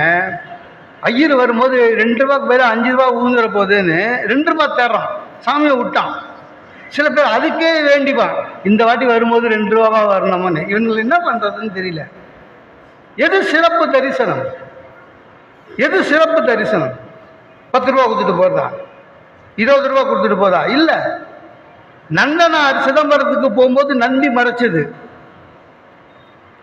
நந்தனார் வெளியில இருந்து கண்ணீர் உகுத்தார், ஆண்டவனிடம் அன்பில் ஐக்கியமானார். உன்னை பார்க்க இத்தனை தூரம் வந்தேனே, ஏன் எனக்கு இந்த அவமானம் என்றார். உன்னை பார்க்க முடியாமல் போய்விடுமோ என்றார். அப்பொழுது சிவன் நந்தியை பார்த்து சொன்னார், பிள்ளாய் சற்றே விலகு, என் பக்தன் வெளியில இருக்கான், அவன் பார்க்கட்டோன்னாரு. உண்மையா சொன்னா அதுதான் உண்மையான சிறப்பு தரிசனம். அந்த சிறப்பு தரிசனம் பெறுகிற அளவுக்கு நமக்கு அருளெல்லாம் வேணும் சார். மனிதன் என்பவனே உடல் உயிர் 2 தான் இல்லை. உயிர் போனால் முடிஞ்சு போச்சு, பிணம். நம்ம சித்தர் சொன்ன மாதிரி ஊரெல்லாம் கூடி ஒலிக்க அழுதுட்டு பேரினை நீக்கி பிணம் என பேரிட்டு சூரியன் காட்டிலை கொண்டு போய் சுற்றிட்டு நீரினில் மூழ்கி நினைப்பொழிந்தார்களே, அவ்வளோதான் முடிஞ்சு போச்சு நம்ம கதை. இந்த உடல் இருக்கு பார்த்தீங்களா, இது உயிர், அறிவு, மனசு 2. இந்த உயிர் 2, மனசு, அறிவு. இந்த மனசு இருக்குல்ல, அது சாதாரணமாக பார்த்தோம்னா சில சமயம் இல்லை பல சமயம் கீழ் நோக்கி போகும். உடல் என்பது பழக்கத்திற்கு அடிமையானது. காஃபியே குடிக்காத ஒருத்தன் ஒரு ஆஃபீஸில் சேர்றோம், 10 மணி ஆகுது, ஆஃபீஸில் எல்லாருக்கும் காஃபி கொடுக்குறாங்க, இவனுக்கு காஃபி குடிக்கிற பழக்கம் இல்லை. பக்கத்து சீட்டில் இருக்கிறவன் சொல்கிறான், நம்ம ஆஃபீஸில் ஸ்டாஃபுக்குன்னு கொடுக்குறது இந்த 2 வேளை காஃபி தான், பேசாமல் குடி, 1 மணிக்கு தான், அதுக்கு நடுவில் போக முடியாது. ஒரு நாள் குடிச்சிடறான் சார்.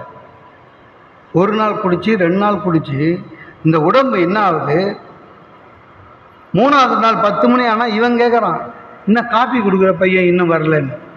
அப்போ உடல்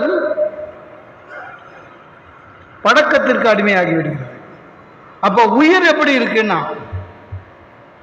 அறிவு என்பதுதான் நன்றின்பால் உயிக்கும். இந்த மனசு இருக்குல்ல, நம்ம சொல்ற பேச்சு சில வாட்டி கேட்காது.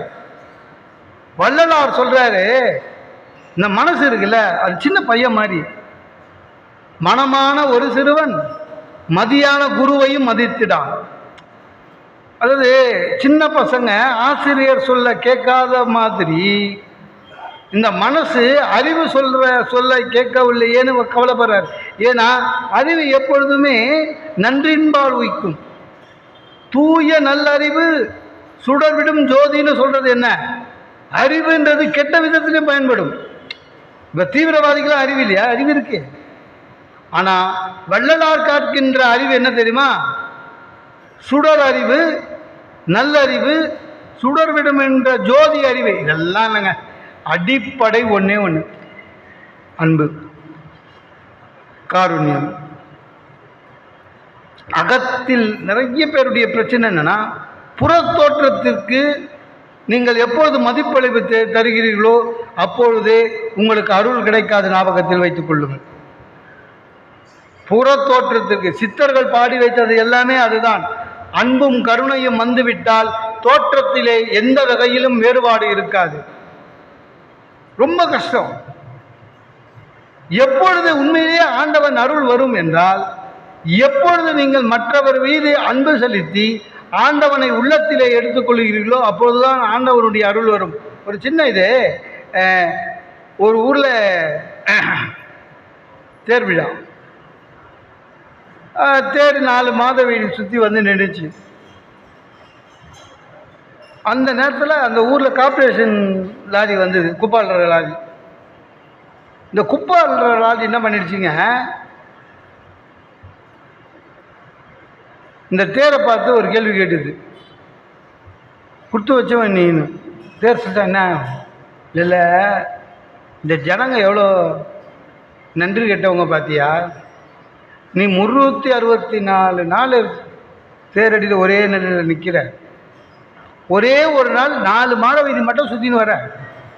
நான் வந்து இந்த ஜனங்களுக்காக எல்லா வருஷத்தில் எல்லா நாளும் சாயங்காலம் வரேன், காலையில் வரேன், இருக்கிற குப்பையெல்லாம் வாரிட்டு போகிறேன், இவங்களுக்கு நல்லது செய்கிறேன். ஆனால் இந்த ஜனங்க எவ்வளோ நன்றி கேட்டவங்க பாரு. வருஷத்தில் ஒரு முறை வர உன்னை பார்த்து எல்லாம் கும்புறான், என்னை பார்த்தா எல்லாம் மூக்க முடிகிறான், நன்றி கேட்டவன் அப்படின்னா. தேர் சொல்லிச்சான், ஜனங்களை குறை சொல்லாத, வருஷம் ஃபுல்லாக வந்தாலும் உன் உள்ளே இருப்பது குப்பை. வருஷத்தில் ஒரு நாள் வந்தாலும் என் உள்ளே இருப்பது தெய்வம். ஆக உள்ளே இருக்கிற தெய்வத்தை பார்த்தால் மக்கள் கும்பிடுவார்கள், உன் உள்ளே குப்பை இருந்தால் மக்கள் கும்பிட மாட்டார்கள் என்று சொன்னான். தூய்மை என்பது மனத்தில் இருக்க வேண்டும். சார், நிறைய பேருடைய பிரச்சனை பதப்படுத்தல், பக்குவப்படுத்தல், ரெண்டுத்துக்கும் வித்தியாசம் தெரியாமல் இருக்குது. ஒரு மாங்காய் வாங்குங்க, மாங்காவை ஃப்ரிட்ஜில் வைங்க, 3 நாள் கழிச்சு தரங்க, மாங்காய் கெட்டிருக்காது, சில்லுன்னு ஆயிருக்கும், ஆனால் மாங்காவாகவே இருக்கும் இல்லை? அதே மாங்காவை சும்மா டைனிங் டேபிளில் காத்தாட வைங்க, 3 நாள் கழிச்சு பாருங்கள், மாம்பழம் ஆயிருக்கும். ஃப்ரிட்ஜில் போன மாங்காய் பதப்படுத்தப்பட்டது, வெளியில் வைக்கிற மாங்காய் பக்குவப்படுத்தப்பட்டது. நாம் அன்பு செலுத்தினால், ஜீவகாருண்யத்தை காட்டினால் பக்குவப்பட்ட மனதாய் ஆகிறோம். இல்லை என்றால் ஃப்ரிட்ஜில் இருக்கிற பதப்படுத்தப்பட்ட மாங்காயும் நம்மளும் ஒன்று தான் என்பதை மனதில் வைத்துக் கொள்ளுங்கள். அன்பு காட்ட வேண்டும். சார், வள்ளலார் பாடிய பயிரை கண்ட போதெல்லாம் பாடின அளவுடு வள்ளுவர் கேட்கிறாருங்க. ரொம்ப அற்புதமானது. புறத்துறுப்பு எவன் செய்யும் யாக்கை அகத்துறுப்பு அன்பிலவர்க்கு. அந்த புறத்துறுப்புலாம் ஏதா அகத்திலே இருக்கிற உறுப்பாகிய அன்பு இருக்கணும். இந்த கை எதற்கு? உண்ணுவதற்காக இல்லை, மற்றவர்களுக்கு ஊட்டுவதற்காக என்று என்றைக்கு நீங்கள் நினைக்கிறீர்களோ அன்றுதான் நீங்கள் ஆன்மீக வழியிலே அடியெடுத்து வைக்கிறீர்கள் என்று பொறுத்தோம். ரொம்ப பெரிய விஷயம். ஒரு நாளும் அன்பு செலுத்தி வாழ்ந்து தொடங்கினால் ஆண்டவனுடைய அருள் நமக்கு கிட்டும். அன்பு அதிகமானால் நிறைய பேர் கேட்பாங்க, சார் அன்பு மட்டும் அதிகமாகிவிட்டால் அன்பு மட்டும் அதிகமாக்கிவிட்டால் அங்கே அறிவுக்கு இடமே இல்லை. ஒருத்தருக்கு அன்பு செலுத்தும் போது இவங்களுக்கு பண்ணால் என்ன நல்லது வரும்? நிறைய பேர் டொனேஷன் கொடுக்குறது அப்படி தான் நினைக்கிறான். என் பேர் எதில் போடுவீங்க? ஏங்க இல்லை, டொனேஷன் கேட்குறீங்களே, கல்லில் உள்ள கல்லில் வைப்பீங்களா? அன்புக்கும் அறிவுக்கும் சம்பந்தம் இல்லை சார்.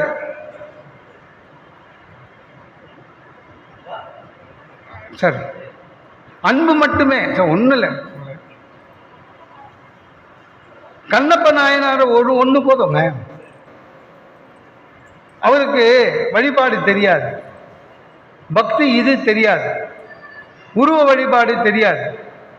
அவர் என்ன பண்ணாரு? பன்றி கறி அபிஷேகம் பண்ணணும், வாயில எச்ச வைக்கிறார். ஆண்டவன் மேலே செருப்போட காலை வச்சார். அதெல்லாம் விட ஒரு வார்த்தை அற்புதமா, அவரு பன்னிக்கறியை எடுத்துக்கின்னு ஆற்றுல வரும்பொழுது வாயில் எச்சில் எடுத்துக்கிட்டு வராருங்க. ஒரு கையில் வில்லு. வரும்போது திடீர்னு ஞாபகம் வருது, சாமிக்கு பூ வைக்கணுமே. சாமிக்கு பூ வைக்கணும்னா என்ன பூ வைக்கிறது, எப்படி எடுக்குதுன்னு எடுத்து என்ன பண்ணாலும் அவரோட கொண்டையில் வச்சுக்கிட்டாங்க. அவரோட கொண்டையில் வந்து இங்கே வந்து அபிஷேகம் பண்ணி அந்த கொண்டையில் இருக்கிற பூவை எடுத்து வைக்கிறாரு. சேர்க்கிறார். ஒரே ஒரு வார்த்தை எழுதுறாரு. அந்த பூ எடுத்து வைக்கிறார்ல, அதுக்கு பள்ளித்தாமம்னு ஒரு வார்த்தை இருக்கு. அதாவது பெண்களுக்கு தெரியும். நம்ம வீட்டில் நீங்கள் பூ வச்சுக்கிறீங்க, அடுத்த நாள் அது காஞ்சி போச்சு, நம்மளை பொறுத்தளவுக்கு அது குப்பை இல்லை, காஞ்சி போச்சு. ஆனால் கர்ப்பகிரகத்துக்கு உள்ளே போய் சுவாமிக்கு பூ வச்சு அது காஞ்சி போய் வெளியில் வந்தால் குப்பை இல்லை. அது வந்து சுவாமிக்கு ஏற்கனவே அலங்கரிக்கப்பட்ட பொருள். பள்ளித்தாமம்னு பேர் சேர்க்கிறார், அற்புதமாக எழுதுறாரு. அப்போ கண்ணப்பன் தலையில் வச்ச உடனே அவன் எடுத்தானே, எப்படி ஆண்டவனுக்கு வச்சு எடுத்தா அது பள்ளித்தாமமோ அதுபோல கண்ணப்பனுக்கு வச்சு எடுத்தா அது பள்ளித்தாமம்னா, அன்பு என்ற அடிப்படை இருந்தால் போதும், நீங்கள் ஆண்டவனுடைய அருளை நேரடியாக வாங்கலாம் என்பதுதான் நம்முடைய இந்திய இதிகாசங்கள் சொல்லுகின்றது.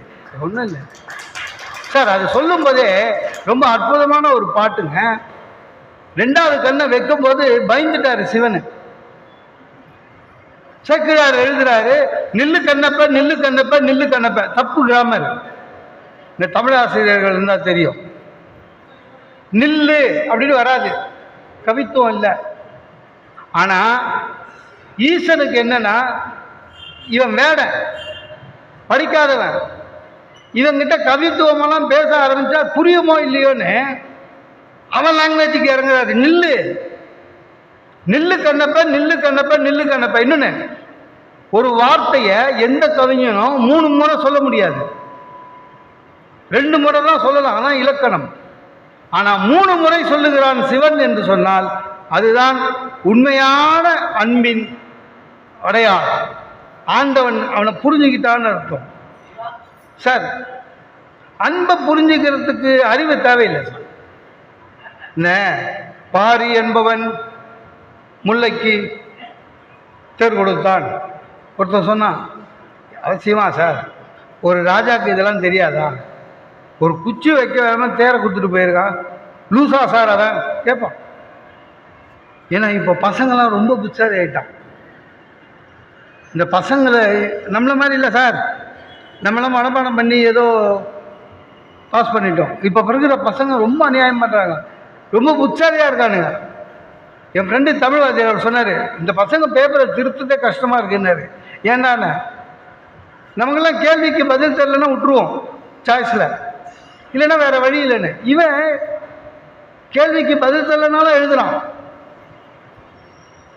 50 காப்பியம் சிறு குறிப்பு வரைய இவனுக்கு தெரியல, விடமாட்டான் சார். 2 மார்க்கு இவன் கீழே எழுதுறான், 50 காப்பியம் போடுகிஷ்டான்.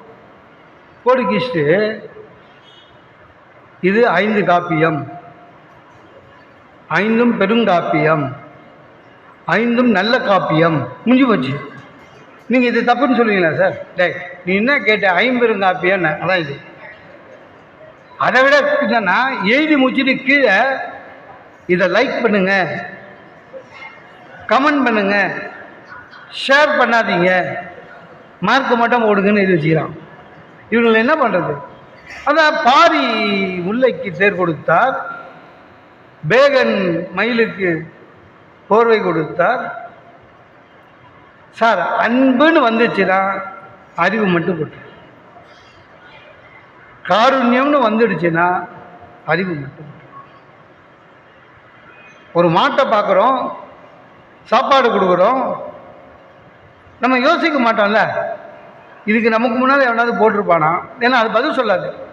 நம்ம மாடுக்கிட்ட கேட்போமா, சார் எக்ஸ்கியூஸ் மீ, காலைல பிரேக்ஃபாஸ்ட் ஆகிடுச்சா, தேவைப்படுமா, இல்லை வேறு யாருக்காவது கொடுக்கலாம், இல்லை அப்படிதான். அன்புக்கு அர்த்தம் தெரியாது. நான்லாம் சின்ன வயசில் சார் எங்கள் அம்மா காய்கறி வச்சுட்டு அவ்வளோ திட்டுவாங்க. முழுசா சாப்பிடு, காய்கறியெல்லாம் முதல்ல சாப்பிடு, ஒன்று தட்டில் வைக்கக்கூடாதுன்னு கோபமாக வரும். அம்மாவோட அன்பு அப்போ தெரியல. இப்போ ஒரே கூட்டை 7 நாள் உள்ளே வச்சு சுட வச்சு போடும்போது இப்போ தான் அம்மாவை ஞாபகம் வரும். அம்மா தெரியல சார், அன்பு தெரியல. எனக்கு கத்திரிக்காய் பிடிக்காது, அதில் சக்தி ரீட்டம் இல்லாமல் போட்டோம், கத்திரிக்காய் பிடிக்காது. அது சின்ன வயசுலேருந்தே. எங்கள் அம்மா கத்திரிக்காய் பண்ணாங்கன்னா அப்படி குதிப்பேன். எனக்கு பிடிக்காது தெரியுமா, ஏன் ஆக்கினேன், எனக்கு சாப்பாடு வேணாம். அப்புறம் நம்ம அப்படி தானே கோச்சிவோம், எனக்கு சாப்பாடு வேணாம் ஊன்னு. எங்கள் அம்மா கெஞ்சுவாங்க பாவம். உடம்பு சரியில்லை, கடைக்கு போகலடா, இருக்கிற கத்திரிக்காய் வச்சு குழம்பு பண்ண, நீ இது அட்ஜஸ்ட் பண்ணி சாப்பிடு, சாயங்காலம் வேறு கறிக்காய் பண்ணுறேன், எல்லாம் கெஞ்சுவாங்க சார். அப்போ அந்த அன்பு தெரியல. இப்பவும் கத்திரிக்காய் வருது. என்ன கத்திரிக்காய் என்ன எனக்கு பிடிக்காதுன்னு தெரியல, உங்களுக்கு பிடிக்கலன்னா சும்மா சாப்பிடுங்க, எனக்கு வேணாம். உடனே சர்வெண்ட்டை கூப்பிட்டு, சாருக்கு இன்னைக்கு வேணாமா, ஃப்ரிட்ஜில் வை, நாளைக்கு சுட வச்சுனா. அந்த பாழா போன கத்திரிக்காவை நாளைக்கு சாப்பிட்றத விட இல்லைக்கே சாப்பிட்டு தொலைக்கிறாள். இல்லை, அன்புக்கு அறிவு இல்லை. அறிவோடு எல்லாமே யோசிச்சாக்கா அன்பு அங்கே நிற்காது. ஒருவன் எல்லாமே அகத்திய மாமுனிவர் அற்புதமாக சொல்கிறார் சார். ஒருவன் என்றே தெய்வத்தை வணங்கு, உத்தமகனாக பூமியில் வாழ்ந்திட வேண்டும். ஒரு மனுஷன் எப்படி வாழணும், உத்தமனாக வாழணும், முடியுமான்றது சந்தேகம். ஆண்டாள் அற்புதமாக சொல்லுவார், உத்தமன் பேர் பாடி. அப்போ உத்தமன்றது யாருன்னா, மனிதன் நிறைய கேட்டகரி இருக்கு. மகா மட்டமானவன், மட்டமானவன், நடுத்தரமானவன், உத்தமன். 4 கேட்டகரியில் மனுஷனை பிரிக்கலாம். மகா மட்டமானவன் யார் தெரியுமா? தான் நல்லா இருக்கணும், மீதி பேர் யாருமே நல்லா இருக்கக்கூடாது, அது மகா மட்டமானவன். மட்டமானவன் யார்னா, நான் நல்லா இருக்கணும், மீதி பேரை பற்றி கவலை இல்லை. இன்னொருத்தன் நடுத்தரம் யாரு, நான் நல்லா இருக்கணும், நீ நல்லா இருக்கணும். யார் உத்தமன்னா, நான் நல்லா இல்லைனாலும் பரவாயில்லை, நீ நல்லா இருக்கணும்னு எவன் அடுத்த உயிருக்கு அன்பு செலுத்துகிறானோ அவன் தான் உத்தமன். என் ஃப்ரெண்டு கேட்டான், என்ன அது என்ன மகாத்மா காந்தியை மட்டும் உத்தமன்னு சொல்கிறான் அப்படின்னா, கரெக்ட் தானே? அவர் நம்மளை மாதிரி பிறந்தாரு, நம்மளை மாதிரியே இருந்தார், நம்ம தாத்தா பாட்டிலாம் பார்த்துக்கிறாங்க அவரை, இல்லை கல்யாணம் பண்ணிக்கிட்டாரு, குழந்தை குட்டி இருக்குது, அப்படின்னா அவருக்கு உத்தமன் தான். ஏன் உத்தமன்னா, சத்தியம் தர்மம் அகிம்சை எல்லாம் இந்த நாட்டுக்கு சொல்லி கொடுத்துட்டு போனார், சுதந்திரம் வாங்கி கொடுத்துட்டு போனார். ஒன்றும் இல்லை, அவரை உத்தமன்னு சொன்னாதான் நம்ம மனுஷன் கேட்டகரியிலையாவது இருப்போம். அவரை மனுஷன்னு சொல்லிட்டா நம்ம எந்த கேட்டகரியில் போவோம், இன்னும் கீழே போகணும்ல நம்ம. அதனால தான் அவரை உத்தமன் மகாத்மான்னு சொல்லி நம்ம பண்ணி வச்சிடும். சார், அன்பு அகத்தை ஒழிக்கணும். அதாவது உங்களுக்கு தெரியும்ல, கந்த புராணம், பிரம்மன் போகிறான், முருகனை வணங்காமல் போகிறான். போய் சிவபெருமானை பார்த்துட்டு திரும்பி வரான். முருகனை வணங்கலை. முருகன் வந்து வணங்குறாரு, திருப்பி வணங்கலை. தலையில் குட்டி சிறையில் வச்சிடறான். சிவன் வந்து கேட்கும்போது முருகன் சொல்றது என்னவா தெரியுமா?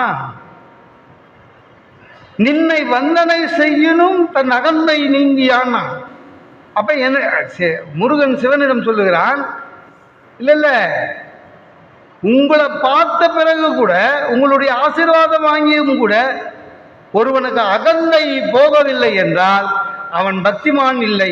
ஆக அன்பு வந்துவிட்டால் உங்களிடத்திலே உண்மையிலேயே அகந்தை இருக்காது. அகந்தை இருந்தால் உங்களிடத்திலே அன்பு இல்லை என்று அர்த்தம் என்பதை தெரிந்து கொள்ளுங்கள். அகந்தை வரக்கூடவே கூடாது. சார், வாழ்க்கை எப்படி போகணும்னு ஒரு சிஷ்யன் குரு கிட்ட கேட்டார். குருவே, ஒரு மனுஷன் எப்படி இருக்க வேண்டும்? 4 பேர் போல இருக்கக்கூடாதுன்னாரு குரு. என்னடானா, விட்டு கெட்டவன், விடாது கெட்டவன், தொட்டு கெட்டவன், தொடாது கெட்டவன். எனக்கு புரியல. ஒன்று கேட்டால் தெளிவாக பதில் சொல்லணும். என்னென்ன குரு சொன்னானா, விட்டு கெட்டவன் யார் தெரியுமா? மகாபலி சக்கரவர்த்தி. விடாது கெட்டவன் யார் தெரியுமா? துரியோதனன்.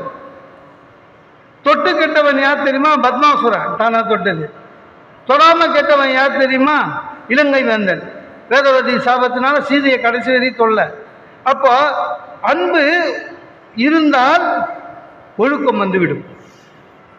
ஒழுக்கம் வந்துவிட்டால் நீங்களும் மகாத்மா தான். உண்மையான அன்பு இருக்கணும். சார், பக்தி என்பதே ஒழுக்கம் இல்லை என்றால் உங்க பக்தி வேஸ்ட். அன்பு இருந்து விட்டால் ஒழுக்கம் ஆட்டோமேட்டிக்கா வந்துடும். ஆன்சலரி பேப்பர் மாதிரி. ராவணன் மிகப்பெரிய பக்திமான், மிகப்பெரிய பக்திமான். சிவனை பார்க்க டெய்லி போயிட்டு கைலாய போயிட்டு வருவான். அதுலதான் ஒரு நாள் டெய்லி வந்து போறதுக்கு டிராவலிங் கஷ்டமா இருக்குதுன்னு இவன் கைலாய மலையை தூக்கினான். சிவபக்தி கொண்டவன். ஆனா ஒழுக்கம். போர் நடக்குது, ராமன் அம்பு எய்கிறான், ராவணனுடைய சிரம் தள்ளி விடுது. ஆனா புது சிரம் வருது. கையை வெட்டுறான், கை முளைக்குது. மாற்றி மாற்றி மாற்றி ஒவ்வொரு தலையா வெட்டிக்கிட்டே இருக்கு. திரும்பி திரும்பி தலை முளைக்குது, கை முளைக்குது. கடைசியா வீடன்னு சொல்றான் ராமனை பார்த்து, அவரோட இதயத்துக்கு குறி வைக்கணும். கீழே விழுந்துட்டான் துரியோதனன். அப்போ இதயத்தில் குறி வைத்து இறந்தான் ராவணன். என்ன அர்த்தம் தெரியுமா? அவன் சிரம் ஆண்டவனை வணங்கிய சிரம், அதனால் திருப்பி திருப்பி சிரம் வந்தது. அவனுடைய கரம் ஆண்டவனை வணங்கிய கரம், பக்தியால், அதனால் வந்தது. ஆனா மனசுல மகிழ்ச்சி இல்லை, இதயத்தில் ஈசன் இல்லை, சீதை இருந்தால் செத்தான். ஆக ஒழுக்கம் இல்லை என்றால் உங்களுடைய அன்பு, உங்களுடைய பக்தி எல்லாமே வேஸ்ட் தான். அன்பு இருந்தாலே புகழுக்கு ஆசைப்படக்கூடாது. உண்மையா அன்பு இருந்தால் புகழுக்கு ஆசைப்படக்கூடாது. புகழுக்கு ஆசைப்பட்டுட்டாலும் முடிஞ்சு போச்சு. சார், எவ்வளோ பெரிய ஆளாக இருந்தாலும் சரி, புகழுக்கு ஆசைப்பட்டால் நீங்கள் ஒருபடி கீழே தான். எங்கள் ஆஃபீஸில் எங்கள் சிஇஓ திடீர்னு புதுசாக ஒரு மேடம் வந்தாங்க. லேடி, ரொம்ப ஸ்ட்ரிக்ட்டு. இந்த வேலை செய்யலாம் உங்களுக்குலாம் தெரியும் எப்படியும். ஏன்னா இந்த வேலை செய்யும் போதுங்க என்ன பிரச்சனைனா, நம்மளோட மேலதிகாரி இருக்கார்ல, ஒருத்தர் இப்படின்னு வரும், ஒருத்தர் அப்படின்வாங்க. சில பேர் வருவாங்க, நீ எத்தனை மணிக்கு வேணாலும் வா, எத்தனை மணிக்கு வேணாலும் போ, வேலை முடியும். சில அதிகாரி, அடுத்து வர அதிகாரி என்ன பண்ணுவான், வேலை செய்யாது, டைமுக்கு வா, டைமுக்கு வந்து கரெக்டாக பங்க்சுவலாக வரணும், அதுதான் ஒழுக்கம் அப்படின்வாங்க. இந்த அம்மா டைமுக்கு போகலன்னா பேயாடும். ரொம்ப ஸ்ட்ரிக்ட்டு. நான் அடிக்கடி லேட்டாக போவேன். ஒரு நாள் போனேன், பையன் சொன்னான் பிபி கூப்பிட்றாங்கண்ணா. உள்ளே போனேன். உள்ளே போனோடனே அப்படிதான் ஊஞ்சி டக்குன்னு கை கேட்டேன், மேடம் நீங்கள் இன்றைக்கி கட்டியிருக்க சாரி ரொம்ப உங்களுக்கு நல்லா சூட் ஆகுது மேடம் அப்படின்னு. ரியலி அடிச்சு முடிஞ்சிச்சு. அதாவது தான் புகழுக்கு ஆசைப்படுறது. ரியலி எங்கள் ஹஸ்பண்டு கூட வீட்டில் அதான் சொன்னாருன்னு. அந்த ஆள் காலையிலேயே கிண்டல் பண்ணி அமைச்சிக்கிறான். இது அது தெரியாமல் வந்துடுது சார். உண்மையிலேங்க அனுமன் தூது வரும்போது ராவணன் கொண்டுடுவான். ஆனால் வீரன் சொல்லுவான் பாருங்க, தூதரையும் மாதரையும் கொல்லக்கூடாது ஒன்று. ரெண்டாவது இது குரங்கு. நீ யாரு? அதாவது கொஞ்சம் கொஞ்சமாக அவனை புகழ ஆரம்பிக்கிறான். நீ யாரு? எப்பேற்பட்ட ஆளு? எவ்வளோ பெரிய வீரன்! இந்திராத தேவதையெல்லாம் நீ அடக்கி வச்சிருக்கியா? உடனே அந்த இல்லைன்னா அனுமன் அப்பவே கொண்டு இருக்கணும். உடனே டவுன் ஆயிட்டான். அதாவது என்னன்னா, புகழ் என்பது ஒருவனை பாழா போடும் சார். இதை அனுமன் கவனிச்சிக்கினே இருக்கான் சார். என்னென்ன நடக்கிறத அனுமன் கவனிச்சினே இருக்கான். போர் வருது. போர்க்களத்தில் இலக்குவனுக்கும் ராவணனுக்கும் நேரடி சண்டை. அதில் இலக்குவன் கையில் இருக்கிற வில்லு கீழே உண்டுடுது.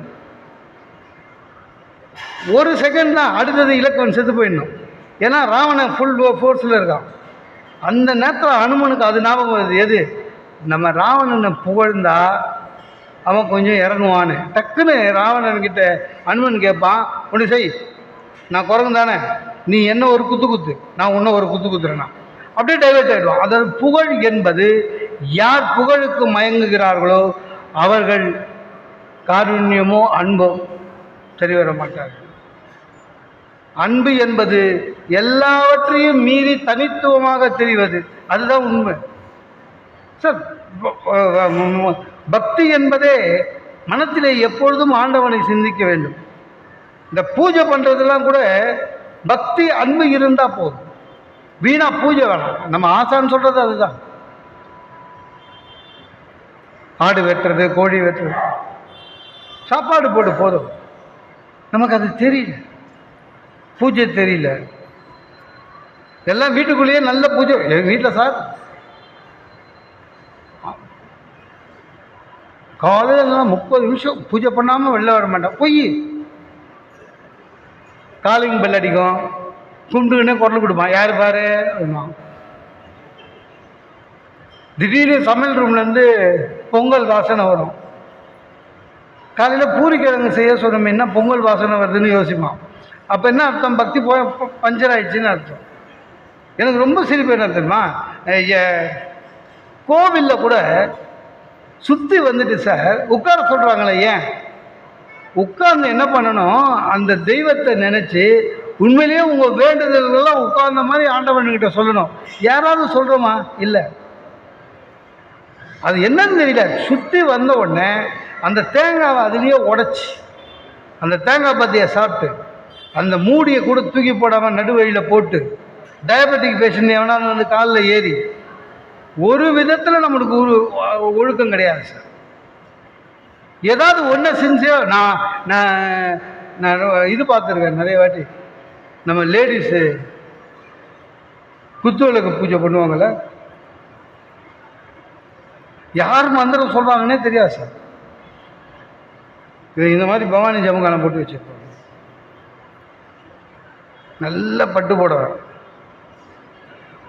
ஒரு அம்மா போட்டுன்னே சொல்லிட்டு ஒரு ஸ்லோகம் கிடையாது. ஒரு அம்மா போட்டுன்னு பக்கத்தம்மாகிட்ட சொல்லுது, 500 ரூபா வாங்கினானுங்களே என்ன கொடுப்பானுங்களான்னு. அதுக்கு அந்த அம்மா சொல்கிறது பிளாஸ்டிக் டப்பாவில் பிரசாதம். இது சொல்லுது 3வது தெருவில் ஒரு கோயிலில் எவசில டப்பாவில் கொடுக்குறான். மனசு ஒன்றுபட வேண்டும். நீங்கள் ஒன்றும் இல்லை சார், அன்பு மட்டும் உங்கள் மனசில் இருந்து வச்சிங்களேன், இடம் பொருள் காலம் எதுவுமே கவலை இல்லை. காருண்யம் மனசில் வந்துச்சுன்னா எதுவுமே கவலை இல்லை. மனித உயிரும் சரி, விலங்கு உயிரும் சரி, எல்லா உயிரும் ஒரே உயிராக தோணணும். அதுதான் உண்மையான ஆன்மீகம். எது உண்மையான ஆன்மீகம்? அதுதான் உண்மையான ஆன்மீகம். ஒன்றும் இல்லை, ஒரு பெரிய அரசன் சதன ஆண்டி, அன்பு முக்கியம், அதுதான். இந்த 63 நாயன்மார்கள் கதையும் அதுதான். அன்பு முக்கியம். வழிபாடு எப்படி பற்றி கவலை இல்லை, அன்பு முக்கியம் சார். மன்மதன் சிவன் மேலே ஒரு அம்பு போடுறான். அது என்ன அன்பு? மலர் அம்பு. அவன் நோக்கம் என்ன? சிவபெருமான் தியானம் கலையணும், உலகத்துக்கு நல்லது நடக்கணும், அதனால் அவர் ஆசையை தூண்டுவதற்காக அம்பு போடுறான். சிவன் எரிச்சிட்டாரு. இது நல்லது தான் பண்ணா, சிவன் எரிச்சிட்டாரு. ஆனால் சாக்கிய நாயனார்னு ஒருத்தர், அவர் மனசெல்லாம் சிவன், அன்பு சிவன், அவர் லிங்கத்து மேலே கல்லெடுத்து அடிக்கிறார் சார். அவருக்கு மோட்சம் கொடுத்தாரு. சேர்க்கிறார் எழுதுறாரு, எனக்கு ஒன்றும் புரியல. கல்லால் அடித்தவனை எப்படி இவர் அருள் பாலிச்சாரு அப்படி இன்னும் புரியலன்றாரு. ஆக நீங்கள் செயல் முக்கியம் அல்ல, உங்கள் மனம் முக்கியம். அந்த மனம் அன்பு மனமாக இருந்தால் நீங்கள் உண்மையிலேயே கடவுளுடைய அருளை பெறலாம். ஒன்றும் இல்லை, ராஜசிம்மன் ஒரு மன்னன் உங்களுக்கு தெரியும்னு நினைக்கிறேன். காஞ்சிபுரத்தில் ஒரு பெரிய கோயில் கட்டுறான். கைலாசம்னு இருந்ததுல, இது பூலோக கைலாசம்னு டிக்ளேர் பண்ணுறான். பெரிய கோயில் கட்டுறான். கோயில் கட்டி முடிச்சுட்டான். முடித்த உடனே கும்பாபிஷேகத்துக்கு டேட்டு ஃபிக்ஸ் பண்ணுறான். சிவபெருமான் கனவுல வராரு, நீ என்னைக்கு கும்பாபிஷேகம் வச்சுருக்க டேட் சொல்கிறான். அப்புறம் வச்சுக்கோ, அன்றைக்கி வேறொரு கோயிலில் என் பக்தன் கும்பாபிஷேகம் பண்ணுறான், அதுக்கு நான் போகணுன்னு. இவனுக்கு ஒரே ஆச்சரியம், நம்ம ஒரு ராஜா இவ்வளோ பெரிய கோயிலை கட்டியிருக்கோம், நம்மளுக்கு தெரிஞ்சு வேற ஒருத்தரும் கோயில் கட்டுற மாதிரி தெரியலையே, யார் அதுனா? பூசலார் நாயனார் மனசு உள்ள கோயில் கட்டுறாரு. அதுவும் எப்படி நினைச்ச மாதிரி இல்லை, எப்படி கோயில் கட்டணுமோ அப்படி கோயில் கட்டுறாரு. அடிக்கல் நாட்டுறதுலேருந்து, சிற்ப வேலையிலேருந்து, கோபுர வாசல்லேருந்து எல்லாம். ஒன்று ஏன் சிவபெருமான் கடவுளை வந்து சொல்லணும்? சரி, சிவபெருமான ஒரே நேரத்தில் எல்லா இடத்துலையும் இருக்க முடியாதா? என்ன சார் இது? சார், சிதம்பரத்தில் கோயிலில் சிவபெருமான் இருக்காரு, அந்த நேரத்தில் மதுரையில் இருக்க மாட்டாரா? திருவண்ணாமலையில் இருக்க மாட்டாரா? இப்போ நம்மளுக்கு ஒருத்தர் இன்விடேஷன் தரான் சார், பார்க்குறோம், பொண்ணு கல்யாணம்ன்றோம், என்னைக்குன்றோம், வெள்ளிக்கிழமை. வெள்ளிக்கிழமை எமர்ஜென்சி கல்யாணம்டா, போகலன்னா பெரிய பிரச்சனையாகும். நான் அப்புறம் வந்து வீட்டில் வந்து பார்க்குறேன். ஏன் நம்ம ஒரே ஆள் ரெண்டு இடத்துல இருக்க முடியாது? நம்ம மனுஷன்.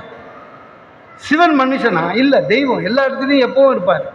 ஆனால் சிவனே வந்து கனவுல சொல்கிறாருன்னு சொன்னால் என்ன அர்த்தம்?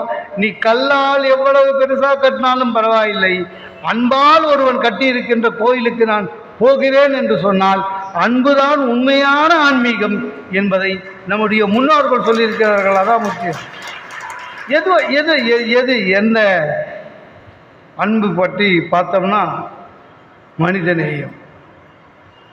இன்னைக்கு எல்லாம் குறைஞ்சி போச்சு சார். பக்தி வேணும் சார், பாவப்பட்ட ஜென்மங்களுக்கு கொடுக்கணும் சார். சார், ஒரு பிச்சைக்காரன் வரான் சார். ஒரு மனிதன் பிச்சை எடுப்பது எவ்வளவு இழிவு தெரியுமா? அவன் எவ்வளவு மனசு கஷ்டத்தில் இருப்பான். நம்ம நிறைய பேர் ஒன்று போடு இல்லைன்னா விட்டுரு. சில பேர் பார்த்துக்கிட்டிங்கன்னா பிச்சைக்காரன்கிட்ட பேச்சுவார்த்தை நடத்துவான் சார். கை காலெலாம் நல்லா தானே இருக்கு, உழைச்சி சாப்பிட்றது தானே. டை, அவன் தான் எல்லாத்தையும் விட்டுட்டு மானம் இல்லாமல் வந்து கேட்குறானே, இருந்தால் போடு இல்லை விட்டுரு. இல்லை, அன்றைக்கி பார்க்குறேன், ஒருத்தர் தொழுநோயோட பஸ் ஸ்டாண்டில் கேட்குறாரு, காசை கொடுத்துட்டு போக வேண்டியதானே. இவன் அவங்ககிட்ட சொல்கிறான், கவர்மெண்ட் ஆஸ்பத்திரிலாம் இருக்குது போகக்கூடாது அப்படின்னா. அவன் சொன்னான், அங்கே போய் தான் இவ்வளோ மோசமாகிடுச்சு, போட்டால் போடு சார், இல்லை விடு சார்னா முடிஞ்சு போச்சு. நிறைய பேருக்கு அது மாதிரி ஒரு குணம் உண்டு. நம்மளில் கூட நிறைய பேருக்கு பிச்சைக்காரை வந்து நின்னா இல்லை. ஆனால் அந்த விஷயத்தில் பெண்கள்லாம் தங்கம், இல்லைன்னே சொல்ல மாட்டாங்க. பிச்சைக்காரை வந்த போயிட்டு அப்புறம் வாடணும், அப்புறம் வந்தால் சொத்தை எழுதி வைக்க போகிற, அதே ஊசி போட ரசம். ஆனால் இல்லைன்னு சொல்ல மாட்டாங்க பிச்சைக்காரங்கிட்ட. அந்த மாதிரி எல்லாமே அப்படிதான், மனித நேயம் போயிடுச்சு சார். எது அன்பு முக்கியம்? ஜீவகாருண்யத்தில் முக்கியம். ஒரு உதங்கர்னு ஒரு முனிவர் இருந்தார். அவர் கிருஷ்ணனுடைய பரம பக்தர். கிருஷ்ணன் நேராக தோணு அவர்கிட்ட சொன்னார், என்ன வேணும்? அவர் ரொம்ப பெரிய மகான். அந்த முனிவர் சொன்னார், ஒன்றும் இல்லை, நான் பசியாக இருக்கும்போது உணவாக வா, நான் தாகத்தில் இருக்கும்போது நீராக வா, அது போதும். எனக்கு வேறு ஒன்றும் வேணாம். சரின்னு போயிட்டார் கிருஷ்ணர். ஒரு நாள் அவருக்கு ரொம்ப தாகம். கிருஷ்ணா கிருஷ்ணான்றார். கிருஷ்ணர் என்ன பண்ணிட்டாருங்க, பக்தன் மேலே ரொம்ப அன்பு செலுத்தி என்ன பண்ணிட்டாரு, நேராக இந்திரன் கிட்ட போய், இந்தா என் பக்தன் என்கிட்ட அவன் வரமே அப்படி தான் கேட்டிருக்கான். பசியாக இருக்கும்போது உணவாகவா, தாகமாக இருக்கும்போது தண்ணீராக வா. அவனை அடிக்கடி சிரமப்பட்டவானா, நீ ஒன்று செய்ய, இந்த அமுதம் இருக்குல்ல அது ஒரு கிளாஸில் கொடு, அவனுக்கு போய் கொடுத்துட்டு வந்துடுறான், இனிமேல் அந்த பிரச்சனை இல்லை அவனுக்கு. இந்திரன் சொன்னானா கிருஷ்ணங்கிட்ட, கிருஷ்ணா வேணாம், இதுக்குன்னு ஒரு மரியாதை இருக்கு. உன்னுடைய முனிவர் இதற்கு, உதங்கர் முனிவர் இதுக்கு சரி வர மாட்டாருன்னு கிருஷ்ணனுக்கு கோவம் வந்துச்சு. என் பக்தனே அப்படி சொன்னேன்னு. ஒன்றும் இல்லை, நான் சொல்கிற மாதிரி போ, நீ கிருஷ்ணனா போவாத அப்படின்னு சொல்லிட்டு கிருஷ்ணன் என்ன பண்ணிட்டாரு, இந்திரன் சொன்ன மாதிரி ஒரு புலையன் வேஷத்தில் வந்தார். உதங்கர் முனிவருக்கு உண்மையிலேயே தண்ணி தாக்கம் வாட்டுது, கிருஷ்ணா கிருஷ்ணான்றாரு. ஒரு புலையன் வேஷத்தில் வந்து கிருஷ்ணத்தை அந்த அமுதத்தை கொடுக்குறாரு. ஆனால் என்னதான் பக்தி இருந்தாலும், ஆண்டவனிடம் அன்பு இருந்தாலும், மற்ற ஜீவன்களை ஒன்றாக பார்க்கிற குணம் அந்த உதயனுக்கு இல்லை என்ற காரணத்தினால் அந்த அவன் கொடுத்ததை தட்டி விட்டுருவார். அந்த அமுதம் கீழே போயிடும். அப்போ மறுபடியும் கிருஷ்ணர் வந்து உன்னை நல்லவன் நினச்சேனே, நான் அமுதத்தை கொட்டிட்டே ஐயேனா. ஆக மனதிலே இறைபக்தி இருந்தால் மட்டும் போதாது, அன்பு இருந்தால் போதாது. ஜாதி மதம் இனம் எதையும் தாண்டி மற்ற உயிர்களிடம் அன்பு செலுத்துகிற திறன் வந்துவிட்டால் நீங்கள் உண்மையிலேயே, அதுதான் உண்மையான ஆன்மீகம். தன்னை சுற்றி உள்ளவர்கிட்ட கருணை கேட்க வேண்டும். அன்பு மொழி கேட்டுவிட்டால் துன்ப நிலை மாறிவிடும். எது சார்? அதான் சார் ஆன்மீகம். சார் சீதை தூங்கின்னு இருக்கா, திரிசடை வந்து எழுப்பிடுவான். திரிசடைன்றவா விபீஷனுடைய பொண்ணு, எழுப்பிடுவான். சீதை திடீர்னு, ஐயா என்ன எழுப்பிட்ட, நல்ல கனவு கண்டுன்னு தான் எழுப்பிட்டீங்கன்னு. என்ன கனவு? இல்லை, ராமன் வந்து என்னை கூட்டிகிட்டு போகிற மாதிரி கனவு கண்டேன், நீ எழுப்பிட்ட தூக்கத்தில் பாதி கனவை கெடுத்துட்ட. உடனே அவள் சொல்லுவா, ஐயோ இன்னமும் துயில்க தூக்கு. அதாவது கனவு கலைஞ்சி எழுந்துட்டோம்னா திருப்பி அவன் கனவு கண்டினியூ ஆகாது, ரிவ்யூ ஃபார்வேர்டெல்லாம் வராது. ஆனால் அன்பு நிறைய பேருக்கு அதுவே தெரியல சார், அன்பு நிலைனே தெரியல. இல்லை, நம்ம ஆளுங்களை பார்த்துக்கிட்டீங்களா, அன்புனா என்னன்னு தெரியாது. நிறைய பேருக்கு எதுன்னே தெரியாது. அன்பு மொழி கேட்டு விட்டால், ஹாஸ்பிட்டலில் பிரச்சனையாக இருக்கும்போது கூட வர்றவங்க நல்லாயிடுவே ஒன்றும் இல்லை, நல்லாயிடுவே ஒன்றும் இல்லை. சில பேர்லாம் உள்ளே ஏன் வந்தானே இருக்கும் சார். இந்த ஆஸ்பத்திரியா சேர்ந்த, இந்த ஹாஸ்பிட்டலில் கிட்னி எடுப்பானுங்கன்னு கேள்விப்பட்டேன். அவனுக்கு அப்படியே பக்குன்னு இருக்கும், வயிறெல்லாம் தொட்டு பார்த்துக்குவான். ஏதாவது ஒன்று சொல்லணும், எதுவாவது ஒன்று சொல்லணும். ஒன்றும் இல்லை, தர்மம் ஒரு மனிதனுடைய வாழ்க்கை. நீ ஏழையாக கூட இரு, எப்படி இருக்கணும்னு. சார் ஒரு ஊரில் ஒரு பெரிய பணக்காரன், ரொம்ப பெரிய பணக்காரன், அவன் பார்த்துக்கிட்டே இருக்கான், தூக்கம் வரல, அவனுக்கு என்ன செய்யுதுன்னே தெரியல, ரொம்ப கஷ்டப்படுறான், தூக்கம் வரல, மனசு அமைதி இல்லை. பொறுத்து பொறுத்து பார்த்தா என்ன பண்ணுறது தெரியல, கோடிக்கணக்கில் பணம் இருக்குது. அப்படியே ஒரு நாள் மத்தியானம் போகிறான், ஒரு வயல், ஒரு விவசாயி உழுதுன்னு இருக்கான். அவனை பார்த்தா அவ்வளோ வேர்வை, உழைக்கிறான், அவ்வளோ வேர்வை. மாடுகிட்ட பேசுகிறான் சார், வீட்டில் அவளும் சொல்கிற பேச்சு கேட்குதில்ல, இங்கே நீயும் சொல்கிற பேச்சு கேட்குதில்ல அப்படின்றான். திடீர்னு பாட்டு பாடுறான், மகிழ்ச்சியாக இருக்கான். இந்த பணக்காரனுக்கு ரொம்ப கஷ்டமாயிடுச்சு. என்ன, எப்படா இவ்வளோ கஷ்டப்படுற, வேர்வை சிந்துது, ஒல்லியாக இருக்கான், செத்து போகிற மாதிரி இருக்க, இவ்வளோ கடின உழைப்பு, பார்த்தாலே தெரியுது ஏழைன்னு, எப்படி உனக்கு இவ்வளோ மகிழ்ச்சியாக எப்படி இருக்கும்? அவனை பிடிச்சி, என்ன வெயிலில் இவ்வளோ கஷ்டப்படுற, இவ்வளோ மகிழ்ச்சியாக இருக்கேன்னு. இல்லை சார், இன்னும் கொஞ்சம் நேரத்தில் வேலை முடிஞ்சிடும், 8 ரூபா கூலி கிடைக்கும், அந்த கூலிக்காக மகிழ்ச்சியாக இருக்கான்னு. அந்த கோடீஸ்வரனுக்கு மூஞ்சே மாறிடுச்சு. டேய் 8 ரூபா கூலிக்காடா இவ்வளோ மகிழ்ச்சியாக இருக்க, என்கிட்ட கோடி கோடியாக இருக்க மகிழ்ச்சியே இல்லையாடான்னு. 8 ரூபா கூலியில் என்னடா பண்ணுவேண்ணே? அது என்ன சார், 2 ரூபா எனக்கும் என் ஒய்ஃபுக்கும் சார், 2 ரூபா வட்டி கட்டுவேன் சார், 2 ரூபா வட்டி கொடுப்பேன் சார், 2 ரூபா தர்மம் பண்ணுவேன் சார். நான் இவனுக்கு புரியல, 2 ரூபாயில் என்னடா ஒன்றும் இல்லை, 2 ரூபா நானும் என் ஒய்ஃபா என்ன செலவு. இந்த வட்டி கட்டுறதுன்றது என்னுடைய அப்பா அம்மா என்னை வளர்த்தாங்கல்ல, அந்த வளர்த்து ஆளாக்குறதுக்காக அவங்களுக்கு திருப்பி செலுத்துகிற வட்டி 2 ரூபா. வட்டி கொடுக்கறதுன்றது என் பசங்களுடைய வாழ்க்கைக்கு. இன்றைக்கி நான் வட்டி கொடுத்தாதான் நாளைக்கு அவங்கக்கிட்டேருந்து எனக்கு வரும். அப்புறம் 2 ரூபா தர்மம் ஒன்றும் இல்லை சார், என் கூட பிறந்த சகோதரிகள் இருக்கு, அவங்களுக்கு செலவு பண்ணுவேன். இதுதாங்க வாழ்க்கை. மற்றவர்கள் நன்றாக இருக்க வேண்டும் என்று யார் நினைக்கிறார்களோ அவர்கள் எப்பொழுதுமே மகிழ்ச்சியாக இருப்பார்கள். அந்த எப்பொழுதுமே மகிழ்ச்சியாக இருக்க என்ன செய்ய வேண்டும்னா அன்புதான் ஆன்மீகம். சக மனிதர்களை காருண்யமாக பார்த்தால் போதும். நம்மளுடைய மகானுடைய ஆசானுடைய அருள் என்றைக்கும் உங்கள் வரும் என்று கூறி வாய்ப்பு தந்தமைக்கு நன்றியுடன் விடைபெறுகிறேன். நன்றி.